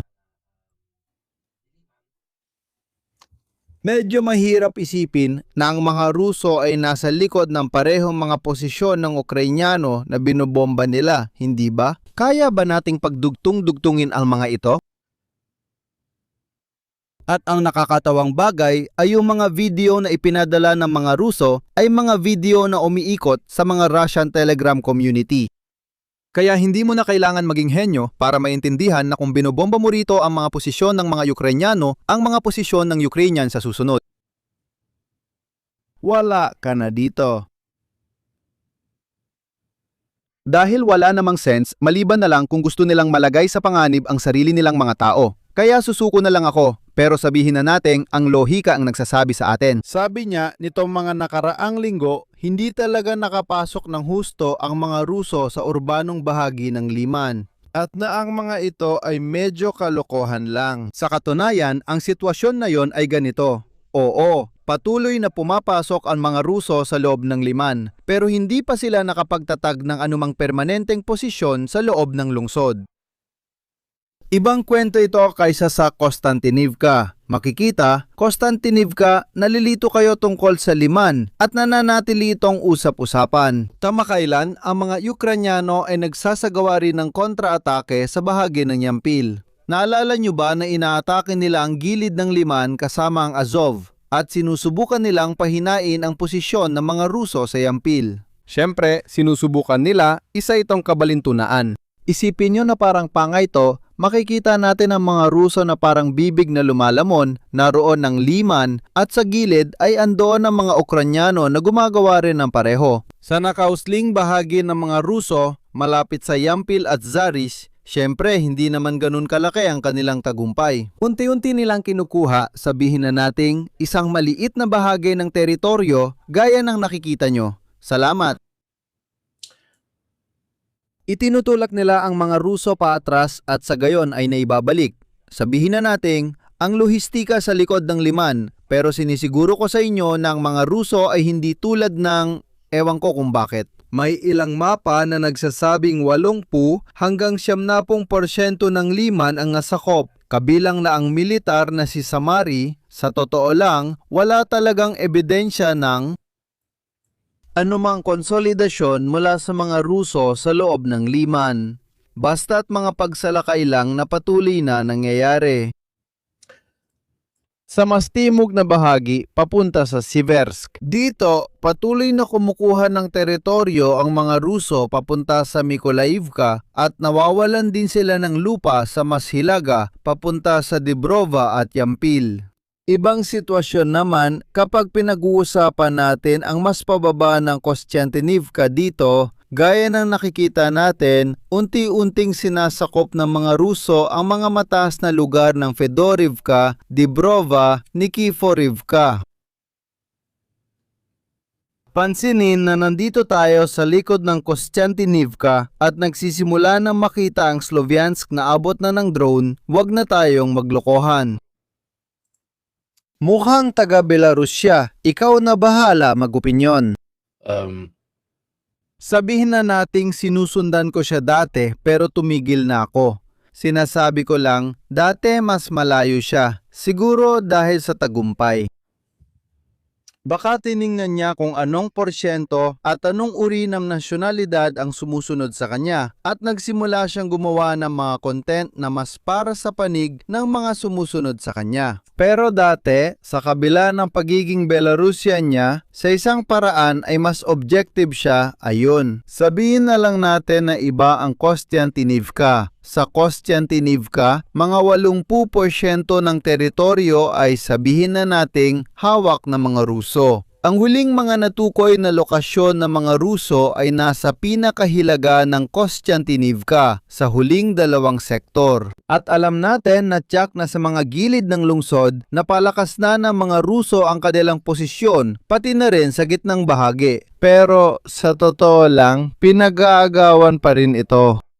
Kanina, kausap ko sa telepono si Plifra na siya namang naausap ang ilang mga kakilala niyang lumalaban sa lugar at lahat sila ay nagsabi sa amin na desperado ng sitwasyon at alam na alam nilang hindi nila mapapanatili ang lungsod, sigurado sila doon. Kaya lampas sa propaganda, kung bumagsak man ngayon, bukas o anumang araw, ganun pa rin. At least yung mga nakausap namin ay malinaw na alam nilang sira na ang sitwasyon at hindi na ito may isasalba. Maliban na lang kung may desisyon mula sa itaas na magpadala ng hindi ko alam, si Ladzo o kung ilang batalyon at aba pa, pero hindi na talaga masasalba ang sitwasyon. Lalo na dahil nagawa ng mga Ruso na makuha ang lugar malapit sa riles ng tren, buong lugar sa kaliwa ng Kostiantynivka at ngayon ay nakapwesto na sila sa magkabilang gilid. Bukod pa rito, halos hati ng lungsod. May ilog kasi, kaya kapag nakarating na ang mga Ruso sa gitna ng lungsod kung saan naroon ang ilog. Napakahirap para sa infantry ng Ukraine na mabawi yon at yon ang pinakakomplikadong bahagi. Kaya hindi maiwasan na parang nangyari noon sa Bakhmut kung natatandaan ninyo, nakarating ang mga Ruso sa riles ng tren at sa ilog Bakhmutitsia kung tama ang aking pagkakaalala na naghahati sa lungsod. Nagiging sobrang hirap na itaboy sila palabas, itapon silang muli palabas at sa totoo lang, wala silang sapat na tao para gawin yon. Masyadong magastos kung gagawin nila ang parehong ginagawa ng mga Ruso, ibig sabihin, linisin ang mga gusali isa-isa. Kaya sa ngayon, ganito-ganyan ang sitwasyon. Tiyak na napalakas na ng mga Ruso ang Ivano, Pilya, Berestok, Ilinivka at nakarating na sila sa linya ng ilog sa gitna ng Kostiantynivka. Ginagamit pa rin ng mga Ukrainyano ang bahaging ito para subukang magsagawa ng kontra-atake. At sa kabilang banda, alam natin na ang kanang bahagi ng lungsod at ang pinakasilangang bahagi ang siyang mas matindi ang paglaban. Bakit nga ba may ganitong panloob na pagkakahati kasama ang Kryvyi Turets? Halos naikutan na sa likuran ang mga depensang Ukrainian na kailangang pumili kung aatras sa hilaga o sa kabilang panig. Kaya, gaya nga nakikita mo, napakadelikado ng sitwasyon. Usapin na lang ito ng oras. Bukod pa dyan, mukhang depende sa araw, mga Ruso o mga Ukrainian ang may kontrol. Mga resulta ng isang maliit na baryo, gaya ng nakikita mo sa hilagang silangan ng Kostiantynivka, kaya malamang, ano tayo? Ika-27 ng Hunyo sa Hulyo, may mangyayari ba sa Kostiantynivka o mananatili itong simboliko sa 5%? Nasa kamay ng Ukraine o kung ano mga kalokohan na ganyan. Kung saan maaari pa ring sabihin na hindi pa ito nakuha pero lagyan nyo na ng krus, tapos na yan. Ang Kostiantynivka ay talagang nawala na, kaya gawin natin itong mas malawak na usapan tungkol sa Donbas, tungkol sa defensive belt na siyang layunin ng mga Ruso, walang labis, walang kulang, makarating sa Kramatorsk at Sloviansk. Dalawang stratehikong konsiderasyon. Una, Ang frontline ay mas masikip, mas makitid. Sa huli, ang pangunahing opensibang aksyon ng mga Ruso ay talagang nakatuon sa isang maliit na front na mula Liman hanggang Kostiantynivka. Pinapadali nitong hulaan ang kilos ng mga Ruso. Ito ang fronteng ginagalawan ng mga Ruso para lang magbigay ng ideya, isang napakakitid na front. Ibig sabihin may ilang kalamangan ang Ukraine. Una, alam nila kung saan ilalagay ang reserba dahil malinaw ang target at mga daan ng paglapit. Pangalawa, dahil mas makitid ang front, mas mabilis silang makakagalaw sa loob ng kanilang linya kumpara sa mga Ruso. Pangatlo, kaya nilang pigilan o kontrolin ang front na ito nang walang problema. Kahit na patuloy silang nawawalan ng teritoryo sa mahabang panahon habang isinasagawa nila ang kanilang kampanya. Ngayon, subukan nating maging objektibo. Ang pagkawala ng Kostiantynivka ay isang operatibong tagumpay para sa mga Ruso. Ngunit nangangailangan pa ito ng iba pang mahahalagang tagumpay upang makarating sa Kramatorsk at Sloviansk. Malinaw at madaling hulaan ang kilos ng mga Ruso. At bukod pa rito, habang lalo pang sumisikip ang teritoryo, lalong nagiging mahalaga ang bilang katulad ng sa Thermopylae habang lalo tayong nasasakal. Sa paligid ng Kramatorsk at Sloviansk, mahalaga ang bilang lalo na sa mga lungsod. Pero mas kakaunti ang epekto nito, kaya mas pabor sa natatanggol. Dahil din kung may isang bagay na nakadestabilize sa mga Ukranyano noong 2024-2025, ito ay ang katotohanang aktibo ang mga Ruso sa lahat ng front. Ang mga Ukranyano, naalala ninyo, kailangang parang bumbero, nagpapadala ng unit sa Sumy, Kupiansk at iba pa. Ang hindi nila nagagawa nun ay dahil sila ay nasa ilalim ng matinding stress. Mas kayang hawakan ng mga Ukranyano ang ganitong kondisyon na yon dahil ito ay isang mas makitid na front at sila ay nasa depensiba. At higit sa lahat, alam mo ng eksakto kung ano ang gustong gawin ng mga Ruso mula ngayon hanggang 1 o 2 taon, kaya maliit lang ang tagumpay ng mga Ruso sa operasyon. Nagbibigay ito ng tactical na kalamangan, pero sa maliit lang na sektor ng labanan. Tandaan, mas maliit ang Kostiantynivka kaysa pinagsamang Olekshivo, Drozhivka at Druzhivka. Ang Drozhivka kung hindi man ito ganoon kalaki. Oo, maaring maging isang kawili-wiling pampulitikang salik ito, ang pagbagsak ng Kostiantynivka ay maaari nilang ibenta bilang tagumpay at pampalakas ng moral. Ang tanong ay, sabihin nang makuha mo ang Kostiantynivka, gaano ba ito kalaki? Mga 60 o 70,000, medyo mas malaki lang kaysa sa Cecina. At sa kabila naman ay may crisis ka sa buong rehiyon, ang Crimea Maere. Kunin mo ang Cecina at buong Toscana ay nasa ilalim ng pambobomba ng mga Ukrainian, walang enerhiya, walang kuryente. Salamat sa lahat. Para sa paghahambing, parang ipinagmamalaki ng mga Amerikano na nakuha nila ang Cecina. At samantala, meron sila. Alam mo na, hindi ko sinasabing Texas dahil napakalalaki ng mga rehiyon na yon. Pero ang Maine, ayan, nasa ilalim ng pagsalakay ng isang ikatlong antas na kapangyarihan. O dati ay ganon. Ang Ukraine, sa pagkakaalala ko, ay ika-27 o ika-28 sa lakas militar na magsimula ang labanan. Hindi madaling ibenta o ipaliwanag yan sa loob ng bansa bilang isang kwento. Tingnan ninyo, nakuha natin ang Kostiantynivka. Oo, pero may 80,000 na Ruso na bumabalik mula Kerch. Wala ka bang gasolina dyan sa paligid? Lumilipad ang mga drone at tumatama halos kahit saan. Naiintindihan nyo ba na magkaibang-magkaiba ang dalawang kampanya? At sa totoo lang, ayokong maging bias. Pero naniniwala ako na ang kampanya, mula sa pananaw ng persepsyon, hindi ng realidad, ng persepsyon ng mamamayang Ruso o kahit ng kanluranin.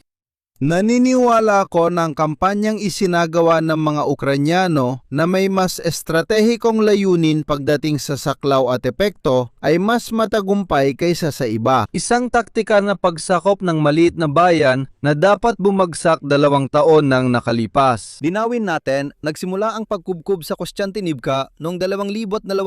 Salamat. Naniniwala akong magkaiba talaga ang epekto ng dalawang aksyon. Lalakas ang panloob na kapangyarihan ni Putin kapag nakuha niya ang buong Donbaso. At sa halip, kailangan niyang harapin ang mga problemang yon. Kaya laging suriin natin ang dalawang bagay. Sa aktwal na sitwasyon, Dahan-dahang sumusulong ang mga Ruso at nakakamit nila ang ilang tactical na tagumpay sa antas ng estratehiya at syempre sa usaping pandaigdig at imahe at iba pa. Sa pananaw ko tungkol sa mga aksyon ng Ukraine, hindi nila gaanong bibigyang pansin ang maliliit na tagumpay ng mga Ruso sa teritoryo. Magkaibang-magkaiba ang dalawang antas na ito. Napansin ko rin na sa mga huling post, pati na rin sa propaganda ng militar, sinasabi ng mga Russian blogger. Ngayong linggo, may 120 gusali ng napalaya, ibig sabihin mula sa balita tungkol sa mga baryo, naging balita na ngayon ang bilang ng mga gusali. Napalaya, 1 linggo pa, baka umabot na tayo sa mga kwarto, meron na tayong ikatlong palapag ng ika-4 na gusali sa Kalye X. Ang katotohanan na pati ang pagbabagong ito mula sa mismong pananaw ng bokabularyo na pag-usapan ang bilang ng mga gusali imbes ng mga sektor ng lungsod o mga baryo. Napapansin ko ito lalo na dahil wala kang binibigay na konteksto. Sige, nakapagpalaya ka ng 128 gusali nitong nakaraang buwan sa Kostiantynivka. Ngayon, sa huling linggo, ilan na ang mga gusali sa Kostiantynivka? Gusto ba nating bilangin? Hindi ko pa sila nabibilang ngayon. pero kung isasaalang-alang ang laki ng urbanong lugar, ang 128 na gusali ay hindi naman ganoon karami. Hindi rin nila tinukoy kung mga gusali, bahay at baho po, ibig sabihin para lang mabigyan kayo ng ideya ng urbanong densidad. Mukhang malalim na salita. 128 na estruktura ang napalaya, sa totoo lang, bahay-bahay. Kaya matitinding labanan ng infantry, pero hindi ko ibig sabihin na 128 lang, iyan lang ang kasya sa kahon na ito. Magkwenta kayo. Tingnan nyo kung ilan ang meron sa bawat maliit na kahon ng mga estruktura. 30, 40, 50. Doon mo marerealize kung gaano kalaki ang 200 estruktura kapag ikinuwento ng ganito, parang napakalaki talaga. Kapag inilagay mo sa konteksto kung ano ang Kostiantynivka, nagkakaroon ng ibang epekto ang paghahambing. Kaya napansin ko ito at naging interesado ako kasi naitanong ko sa sarili ko, sige, pero ano bang ibig sabihin ng napalaya ang 120 estruktura, ilan ba talaga ang meron? Ibig kong sabihin, bigyan mo ako ng numero para maintindihan ko kung marami o kaunti. Hindi kailangan ng matagal para maintindihan na konti lang yon. Kung tutuusin, kaya mag-ingat din sa mga salitang ginagamit kung paano binabawasan o pinaliliit ang mga bagay. Hindi na baryo kundi bahay at gusaling na palaya nitong mga linggo o buwan na ang pinag-uusapan. Dapat pag-isipan nito itong bagay na ito. Kaya tulad ng nakikita ninyo, isinasagawa ng mga Ruso ang kanilang kampanyang panlupa at ang mga Ukranyano naman ay nagsasagawa ng isang lubos na naiibang kampanya. Dalawa sila, pareho ang laro, pero dalawang ganap na magkaibang antas iyon. Sa totoo lang, hindi ko alam kung sino ang mas nakakalamang. Kayo ang dapat humusga. Para sa akin, mas malaki ang epekto ng mga estratehikong kampanya sa mga tao, sa sariling opinyon ng publiko, Ruso man o kanluranin, lokal o panlabas, kaysa sa mismong pananakop. Isa itong pagsabog, isang pagsabog. Hindi pagsabog ng isang pagsabog sa lupa.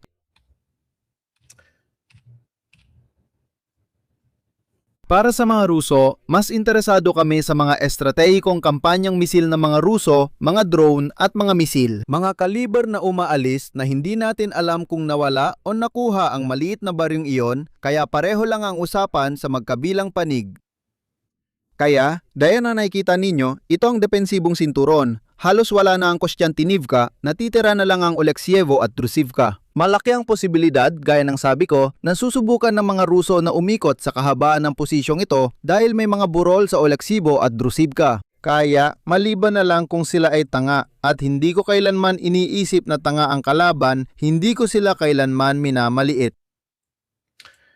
Malaki ang tsansa na mas mabilis mabagsak ang Druzhkivka at Druzhkivka kaysa Kostiantynivka at hindi ito aabot ng 3 o 4 na taon. Dahil na nasa isang mababang lambak sila. At kung magtagumpay ang mga Ruso na makuha ang mga burol dito sa itaas, maaari nilang pilitin ang mga puwersang Ukrainyano na umatras ng mas maaga papasok ng Oleksivo-Druzhkivka. Kung makuha nila ang mga burol, ipagtatanggol ito ng mga Ukrainyano hanggang kamatayan. Parang kabaliktaran, mas mahalaga pa ang mga burol at ang mataas na bahagi ng Druzhkivka na tanaw ang mga burol kaysa sa mismong mga burol. Itong lugar na ito na napakahirap ding salakayin dahil puro mga bukirin ito, puro kapatagan, halos wala talagang hadlang. Malamang susubukan ng mga Ruso na umakyat mula sa kaliwang gilid at kunin din ang mga burol. Sa kanang gilid naman, habang ang fronteng Siversk Soledar ay susubukang lumapit sa paligid ng Sloviansk at Kramatorsk sa pamamagitan ng pagkuha sa Mykolaievka. Ang Mykolaievka ang tiyak na pangunahing layunin para magkaroon ng bridgehead kung saan maaring ilunsad ang pag-atake sa Sloviansk. Isa pang mahalagang posisyon ang Liman na kailangang kunin para makarating mula Sloviansk at Hilaga papuntang timog. Sa tingin ko, pag-uusapan pa natin ang bagay na ito sa mga susunod na 12 hanggang 18 buwan para lang magbigay ng ideya. Isang ideya. Pansinin, kahit sa komentaryo ng mga Ruso, si Solovyov lang at iba pa, sinasabi nilang aabutin ng 12 to 18 buwan bago makuha ang Kramatorsk at Sloviansk. Ano ang ibig sabihin ng 12 hanggang 18 buwan ng estratehikong kampanya ng Ukraine laban sa mga infrastruktura ng Russia? Mabigat. Talagang magiging mabigat. Sa totoo lang, may kalamangan ngayon ang mga Ukrainian gaya ng sabi ko. Gagayahin ng mga Ruso ang teknikang ginagamit ng mga Ukrainian sa Zaporizhia sa loob ng 6 na buwan, pinakamatagal na. Malaman sa Oktubre o Nobyembre ay nakopya na nila ang sistemang yon.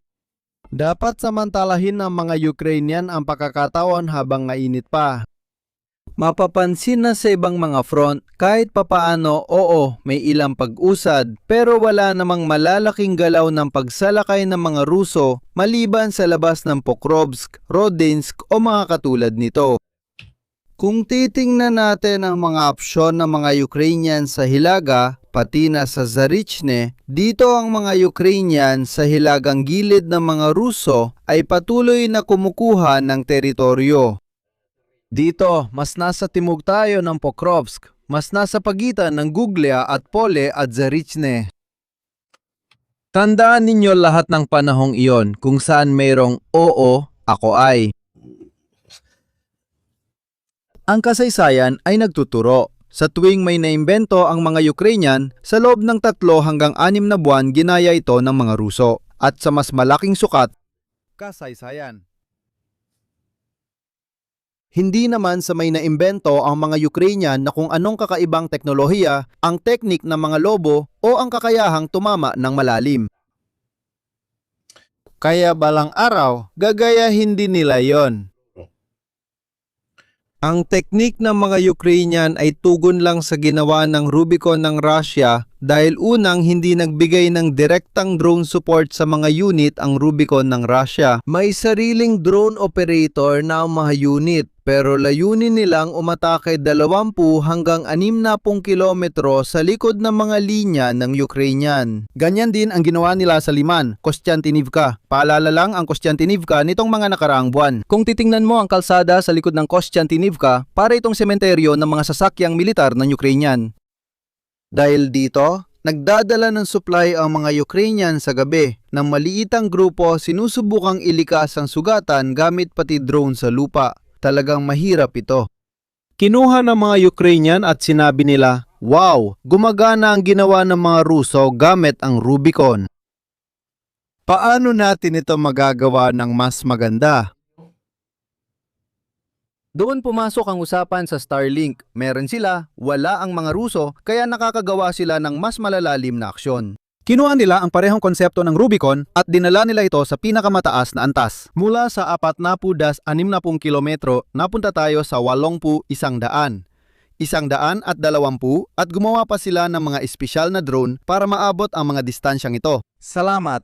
Kaya makatuwiran na isipin na mag-aangkop ang mga Ruso, lalo na dahil may ilang drone na mapupunta sa kanilang mga kamay.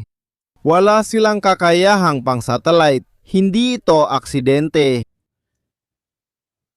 Ang pag-atake ng mga Ukranyano sa dalawang satellite communication station malapit sa Moscow.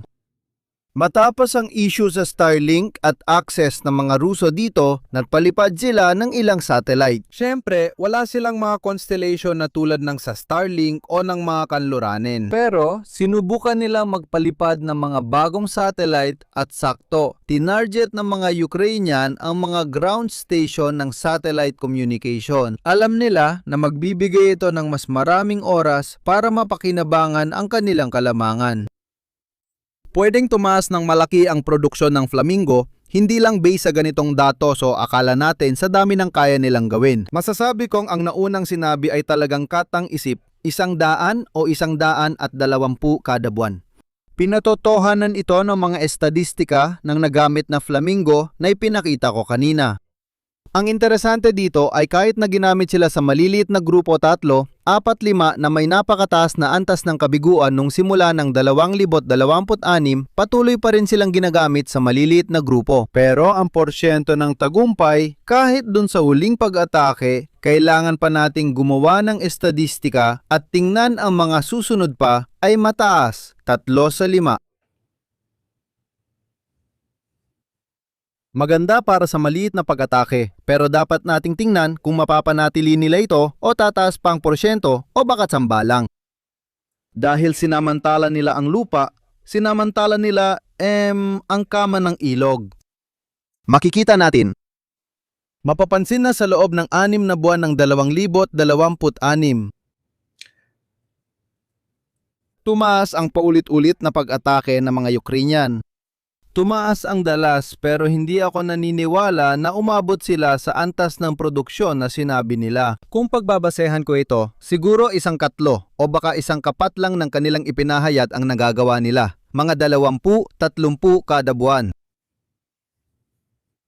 Marami pa rin yon, kasi kung magpapalipad sila ng 30 sa 6 na atake tig-5 bawat isa, 3 ang tumatama, tinatamaan ang malalaking estruktura at nagdudulot ng matinding pinsala. Hindi ito nagdadala ng 10 kilo, 5 kilo, 2 kilo. Ang mga ito ayon sa kanila ay nagdadala ng 1,000 kilo. Hindi ko alam kung 1,000 nga, pero sigurado 20, 30, 50 beses na mas marami kaysa sa isang drone. Salamat. Oo, humina ang depensa sa Himpapawid, kaya nasa estratehikong dilema sila ngayon. Ano ang uunahin ko? Ang mga mansyon ni Putin? Hindi, tinatanggal na niya ang mga yon. Moscow? Ang Moscow ay nananatiling maliit na bilog. Nakikita natin na tinatamaan ng mga estruktura sa paligid nito. Harapan, Crimea. Kung ipinagtatanggol ko ang Crimea, Moscow at St. Petersburg, paano ko pa mapoprotektahan ang mga refinery sa buong Russia? Maikli ang kumot at alam ito ng mga Ruso. Sa katunayan, may kaunting pangkalahatang pagkataranta. Kasi kung itutuloy ang kampanyang ito, magdudulot ito ng problema. Ibig sabihin ba nito babagsak ang Russia at titigil silang atakihin ng Ukraine? Hindi. Magkakaroon sila ng bagong problemang kailangang harapin na dati wala naman. Ang opinyon ng publiko, ang panloob na kaguluhan, mas mababang antas ng suporta para kay Putin at sa digmaan na patuloy na lumalaki na sa totoo lang ay siyang pinakamakapangyarihang sandata na maaari mong gamitin para tapusin ang isang digmaan. Hindi natalo ang mga Amerikano sa Vietnam dahil namatay siguro mga 50,000 o 60,000 Amerikano kung tama ang tanda ko. Natalo sila dahil nawala ang suporta sa bansa. Hindi na kinaya ng mga tao ang isang digmaan na napakalayo at wala namang napapala na tumagal pa ng 1 dekada. Salamat. Mas makapangyarihan yon kaysa sa kahit anong armas, Wunderwaffen sa labanan at iba pa. At ito ay isang bagay na hindi talaga nagawa ng mga Ukrainyano na mapakinabangan dahil wala talaga silang kakayahan. Ngayon, meron na sila at patuloy pang lumalakas. Kaya dalawang magkaibang digmaan ito na may dalawang magkaibang estratehiya. Sa totoo, naniniwala akong tama ang ginawa ng mga Ukrainian. Ang pinakamatalinong estratehiya ay ang manatili sa depensa, bawasan ang mga kaswalti, tao man o impanterya, at magsagawa ng isang estratehikong kampanya na ganito na may pinakamalaking epekto sa lipunan, politika at emosyon ng Russia. Mapapansin na dapat sana ay may eleksyon sa Russia. Eleksyon, sino kaya ang mananalo? At inilipat nila ang mga ito. Kasi umaasa lang ako sa memorya ko, Salam, Sayan, mga ganon, 50,000-55,057. Dahil alam nila sa loob na mababa talagang approval rating, hindi pa ito ang tamang panahon, kumbaga. Sabihin na nating hindi ako tatakbo sa eleksyon habang may mga tao na minumura ka dahil wala silang gasolina habang bakasyon. Tingnan natin ang sektor kung saan aktibo lang ang mga Ukrainyano, ang Kamyansk. Ang sektor ng Kamyansk ay malapit sa ilog Dnieper kaya nasa linya ng kontak ng Zaporizhia. Ito lang ang tanging sektor kung saan patuloy na unti-unting pinapaurong ng mga Ukrainyano ang mga Ruso. Pansinin na hindi lang ito sinasabi ni Polevulam o ng aking mapa, pati na rin ng mapa ng Institute for War, kundi pati na rin ni Ribar. Sinasadya ko ito, ipinapakita ko sa inyo sa bawat pagkakataon kung ano ang sinasabi ng mga Russian think tank o ng mga Russian military blogger. Tulad ng nakikita ninyo, nagkakasundo sila na ang mga Ukrainian ay sumusugod sa bahagi ng Kamyansk. May mga naitalang pag-atake mula sa ika-128 na Ukrainian Mountain Brigade at unang mga geolocalization ng mga Ruso. May mga drone attack na isinagawa laban sa mga puwersang Ukrainian sa loob ng Plavny. Ibig sabihin ba nito panalo ang mga Ukrainian? Hindi. Ibig sabihin lang nito ay sinusubukan ng mga Ukrainian na magkaroon ng mga taktikal na tagumpay sa lugar na ito para mapalayo ang mga Ruso mula sa Zaporizhia. Pinaalala ko sa inyo na noong kasagsagan ng mga pag-atake ng mga Ruso, nakarating ang mga Ruso sa lugar na ito. Sobrang lapit nila. Sa Zaporizhia na siyang unang kabisera ng oblast, na theoretical, maari nilang makuha sa digmaang ito.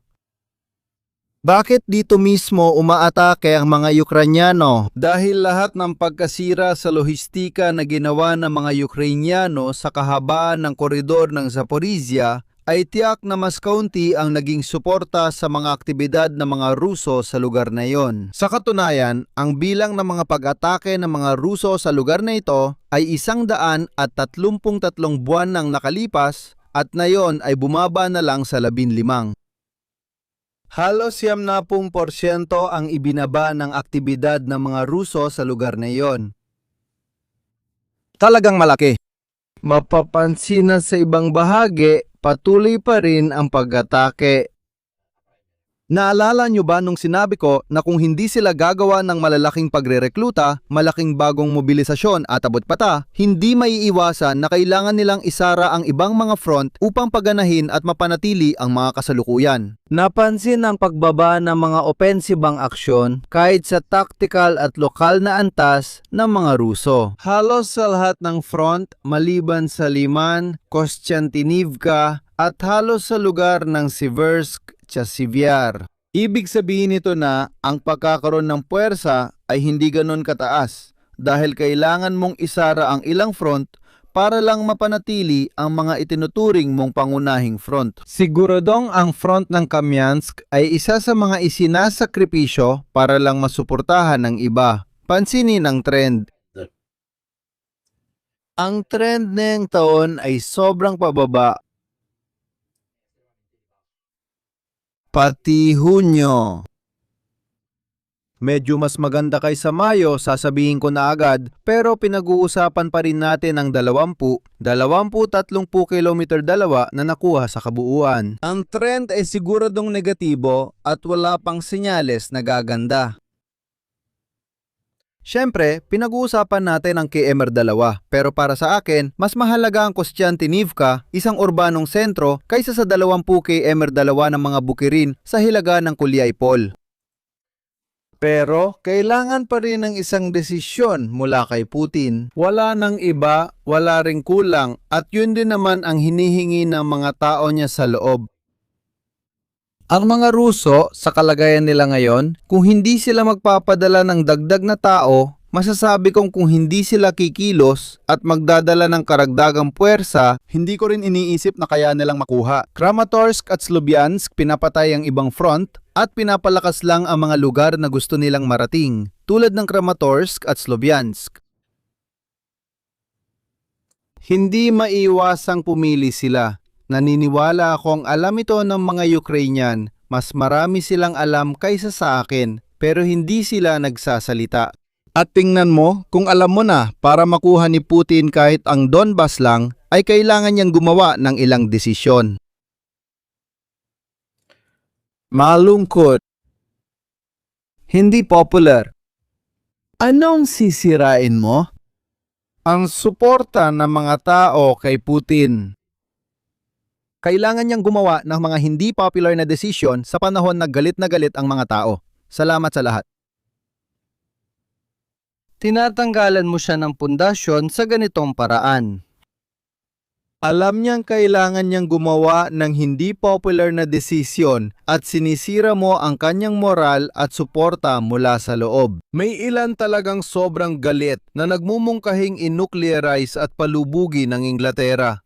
Pero yung mga yon ay mga community ng military blogs na parang kayo rin, mga taong sumusubaybay at talagang involved sa giyera mismo. Kahit sa usaping impormasyon, ang karamihan sa mga Ruso, parang mga Italyano rin, wala silang pakialam. Hindi sila nag-i-inform sa ganung paraan at gusto lang nilang ipagpatuloy ang kanilang buhay at ayaw nilang madamay.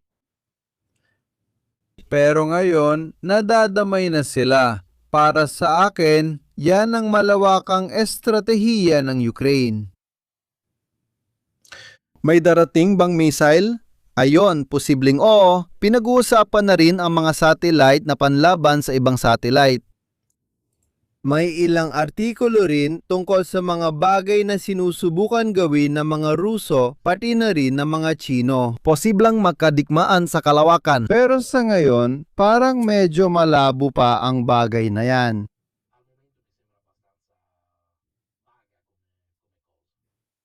Technical na posible, siguradong magkakagulo syempre sa ganitong usapan. Tingnan mo kung sino yan, si Massimiliano Parente. Kita mo, posible nga. Sundan mo ang artikulo, matutulog na ako ng 2:00 tungkol dito. O tingnan mo kung sino yan, si Massimiliano Parente. Gabi na, pakinggan mo ako habang natutulog ka. Kaya para sa akin, simpleng usapin lang ito ng trajectory. Ano ang sinusubukan ng bawat isa na makuha at ano ang ginagawa ng mga Ruso tungkol dito? La strategia ucraina più risolutoria. Posibleng magawa ito. Kaya nila. Sa kanilang layunin, nababawasan ng suporta at sadyang hindi na nila kayang magpatuloy. Sa halip, isang panalo ng Rusya o, ibig sabihin, kunin ang buong Donbas. Walang ibig sabihin yon. Ibig sabihin, hindi ka nito ginagarantayahan ng kahit ano. At pwedeng magpatuloy ang mga Ukranyano sa pakikipaglaban, alinman para subukang bawiin ito o para pigilan ka kung gusto mo magpatuloy pa. Hindi ito isang bagay na nagsosolusyon sa nangyayari sa estratehikong antas. Mas mahirap makamit ang solusyon ng mga Ukranyano. Ibig sabihin, sa praktika, mas madali talagang sakupin ang isang teritoryo kaysa subukang magpasimula ng hindi pagkakasundo o kaguluhan sa loob ng isang bansa para pahinain ang suporta nila sa digmaan. Doon, kailangan mong gumawa ng maraming bagay sa iba't ibang antas, pero mas epektibo ito bilang estratehiya, lahat o wala. Walang hangganan sa ganitong pananaw. Kaya, ano masasabi ko sa inyo? Sundan ninyong mabuti ang dalawang bagay na ito. Huwag kayong magpapalinlang sa mga balita na puro tungkol lang sa nangyayari sa mismong labanan dahil may mga nangyayaring iba pa sa ibang antas. Sa totoo lang, naniniwala akong pinaka-interesante ang mga antas na yon, pero hindi ibig sabihin na laging pabor sa Ukraine ang sitwasyon. Dahil ipinaalala ko sa inyo, si Putin ay maaring gumawa ng mga desisyong hindi komportable pero kayang baguhin ng lubusan ang sitwasyon. Sa ngayon, sa kasalukuyang sitwasyon ng paghina ng kakayahan ng Russia na ipagtanggol ang lahat ng mga target na ito at paghina ng kanilang depensang panghimpapawid, ang estratehiya ng Ukraine ay walang ibang magagawa kundi ipagpatuloy ang pananakit at palakihin pa ito. Pero hindi kailanman pareho ang sitwasyon sa digmaan. Lahat ay maaring magbago ng napakabilis. Bukod pa rito, makikita rin ang pagiging asertibo ni Zelensky tungkol sa Belarus at ang mga gulo niya sa mga Polish dahil sa mga isyung historikal. Lahat ng ito ay mga katangian na marahil ay nagpapabilis din sa pangangailangan ng Ukraine na samantalahin ang panahong ito. Ang gobyernong Ingles, si Kostarmer na uuwi na sa bahay, na tiyak na isa sa mga taga-suporta ng Ukraine. Tiyak na ang mga nangyayari sa antas ng politika, si Macron sa Pransya, Alternativa at iba pang bansa tulad ng Fordeutsche sa Alemanya at iba pa ay lahat ng mga pangmatagalang salik na nakakaabala sa Ukraine at dapat isaalang-alang ng Ukraine. Kaya malamang sinusubukan nilang sulitin ng husto ang kalamangan na ito na hindi naman panghabang buhay. Kaya palagi kong sinasabi sa inyo, huwag kayong maniwala sa pagbagsak ng hukbong Ukranyano, huwag kayong maniwala sa pagbagsak ng Russia o mga biglaang pangyayari. Dahil sa bawat galaw, mayroong pantapat na galaw. Huwag kayong maniwala sa mga payak na palagay, dahil lang malaki ang Russia, mananalo na ito. O dahil sinusuportahan ng Europa ang Ukraine, mananalo na ito. Ipinakita ng digmaang ito tulad ng lahat ng digmaan na bawat 6 na buwan o isang taon, nagbabago ang mga desisyong ginagawa na siyang nagpapabago ng balanse, paburman o laban sa isa't isa. Huwag ninyong isipin na palaging ganito na lang ang mangyayari dahil sa takbo ng mga bagay ngayon. Kaya hindi mo pwedeng gamitin ang pagsusuri 3 taon nang nakalipas para sabihing mananalo ang Ukraine o mga Ruso. Ang mga pagsusuri ay parang gatas, may expiration din. Batay sa kasalukuyang datos, ganito ang sitwasyon. Kung hindi magbabago at mahirap yon, ganito ang magiging takbo. Pero kadalasan, nagbabago naman. Kaya ituring ninyo itong mas parang update sa kasalukuyang trend kaysa sa mga tsak at hindi nagbabagong pagsusuri sa paglipas ng panahon. Walang labis, walang kulang. Sana magtagumpay ang mga tao na tamaan ang mga supply ng pagkain at lalo na ang mga supply ng mga tropang Ruso. Mas kaunting armas ay nangangahulugang mas matatagalan bago makaatake, mas kaunting tubig ay nangangahulugang mas hindi malinaw ang pag-iisip ng mga sundalo. Oo, kapag tinatamaan mo ang mga truck, ano bang dala nila? Bala, supply at iba pa. Ang epekto ng gasolina ay mas ramdam ng mga sibilyan at sa lohistika. Lohistika ng mga Ruso dahil sa totoo lang, gaya ng nakita natin, hindi naman ganun karami ang mga mekanisado at armored na pag-atake. Kaya hindi mo kailangan ng malaking paggamit o imbakan ng gasolina, mas malaki ang epekto nito sa lohistika at sa mga tao. Dahil ang mga pag-atake ay gamit drone, infantry at lumilipad na bomba, hindi ito naapektuhan ng kaunting gasolina. Nabawasan man ang produksyon ng gasolina para sa eroplano, hindi ito sapat para maapektuhan talaga. Ang aktibidad ng pambobomba. Pinakabagong balita sa Sami, patuloy ang mga pag-atake sa mga sibilyang target, may ilang mga negosyo na nawasak at sa pagkakaalam ko dati, walang namatay. Salamat. Sa totoo lang, tinamaan ng mga Ukranyano ang pabrika ng Iskander M, may 1 namatay at 10 sugatan, ganon. At nagsimula ng umatake ang mga Ruso sa loob ng Sumay gamit ang artilyerya at mga drone. Kaya, gaya na nakikita natin, ito ay isang palitan kumbaga ng takot sa ganitong paraan, pero wala naman itong malaking kahalagahan sa militar. Ibig sabihin, mga ganitong pag-atake sa loob ng lungsod, sa tingin ko, mas mahalaga yung mga pag-atake sa mga pabrika na gumagawa ng bomba, missile at mga katulad nito. Kaya ito ay isang update lang. Sino bang nakakaalam? Baka sa 1 linggo, madising si Putin mag-recruit ng 300,000 tao at bumalik sa opensiba. O kaya, lalo pang lumala ang sitwasyon sa Crimea at ang epekto. Sa opinyon ng mga Ruso tungkol sa pagpapatakbo ng digmaang ito ay magiging mas mahalaga at mas hayagang maipapahayag. Dahil, tandaan natin, ang boses ng pagtutol ng mga Ruso ay talagang mahina. Kahit na nagrareklamo sila, napansin ko ang isang kawili-wiling pattern. Kadalasan, ang mga video ng sibilyang Ruso ay nagsasabing hindi sila nakialam sa politika at hindi nila ginusto ang digmaan, pero ngayon ay nararanasan na nila ito. Sa madaling salita, kaya mo naranasan ang digmaan sa sarili mong tahanan ay dahil hindi ka nakialam sa politika. Hinayaan mong politika ang magpasya para sa'yo. Kapag ang isang tao ay walang pakialam, iniiwan niya sa iba ang responsibilidad ng politika at ng mga namumuno. Tama, hindi talaga nila inaako ang responsibilidad nila. Parang sinasabi mong wala akong koneksyon dyan. Hindi naman ako nagpolitika. Pero hindi ka rin naman tumutol. Hanggang hindi pa dumarating ang mga drone sa ibabaw ng ulo mo o nauubusan ka ng gasolina, nagkukunyari ka lang na isa lang itong espesyal na operasyon na 100 kilometro ang layo. Mag-ingat ka sa maliliit na detalyeng ito dahil ipinapakita rin ito kung gaano kalaki ang impluwensya ni Putin sa bansa niya. Sa isang bayan na ganito, sa isang kulturang ganito, hindi ko nila lahat pero marami akong nakita na ganito mag-isip kaya madali ring makakilos ng walang hadlang. Dahil mahirap makahanap ng isang tao na talagang tututol sa'yo o aako ng responsibilidad sa mga nangyayari. Napansin ko rin ito. Karamihan sa mga komentador, militar, vlogger at iba pa ay may hilig na humingi ng pananagutan, mahigpit na mga sagot. Pero wala talagang may lakas ng loob na ituro ang daliri sa desisyon ng digmaan. Gusto ko lang sabihin ang huling bagay bago natin tapusin ang live na ito na para sa akin ay interesting. Gusto ko sanang basahin sa inyo ang isang bagay na tingin ko ay sumasagot sa debate tungkol sa usapan na kukunin natin ang Kyiv sa loob ng 3 araw. Tama ba? Mga propagandista ng Atlantista ang nagsabi ng mga bagay na ito. Tama ba? Gusto kong basahin sa inyo ang isang bahagi ng isang artikulo na pwede ninyong hanapin sa sarili ninyo pagkatapos. At ito ang sabi ng artikulo, mga prediksyon ng mga politologong malupit, mga masigasig na lawin at mga nagmamadaling uwak. May ilang kinatawa ng uring pampolitika ng Rusya ngayon na nagsasabing kayang bigyan ng Rusya ng matinding pagkatalo ang Ukraine sa loob lamang ng ilang oras.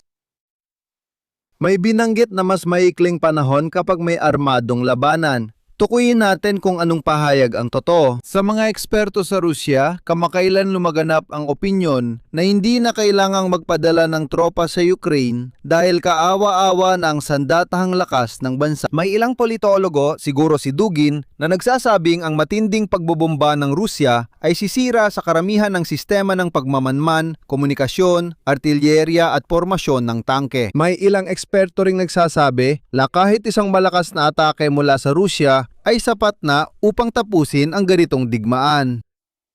Dagdag pa, binigyang diin ng ilang analista na walang magtatanggol sa rehimen ng Kiev sa Ukraine. Maari ninyong basahin ang natitirang bahagi ng artikulo para sa sarili ninyo. Sinasabi niya na hindi ito magiging magigali at lahat ng mga nagsabi ng ganitong bagay, lalo na sa loob ng pamunuan ng Russia, ay nagkakamali ng akala. Ang artikulong ito ay may petsang 3 ng Pebrero 2022. At hindi ito isinulat ng isang opisyal ng NATO, isang propagandista ng kanluran, isang mainstream na mamamahayag, mga ganong bagay. Ang artikulong ito ay isinulat ng isang opisyal na Ruso. Ang may akda nito ay si Mikhail Khodarenok, dating pinuno ng unang grupo ng pangunahing operatibong direksyon ng General Staff ng hukbong sandatahan ng Russian Federation. Salamat! Medyo katulad ng nangyayari sa mga Amerikano kung saan sina Hegseth at Trump ay nagpapauwi sa mga sundalong nagsabi sa kanila na huwag makipagdigma sa Iran at marahil ito ang dahilan kung bakit nawalan sila ng trabaho. Hindi naman ibig sabihin na ang mga Ruso, ang klase ng militar ng Russia, ay hindi alam ang kanilang ginagawa. May mga tao na mahusay sa kanilang trabaho pero hindi sila pinakinggan.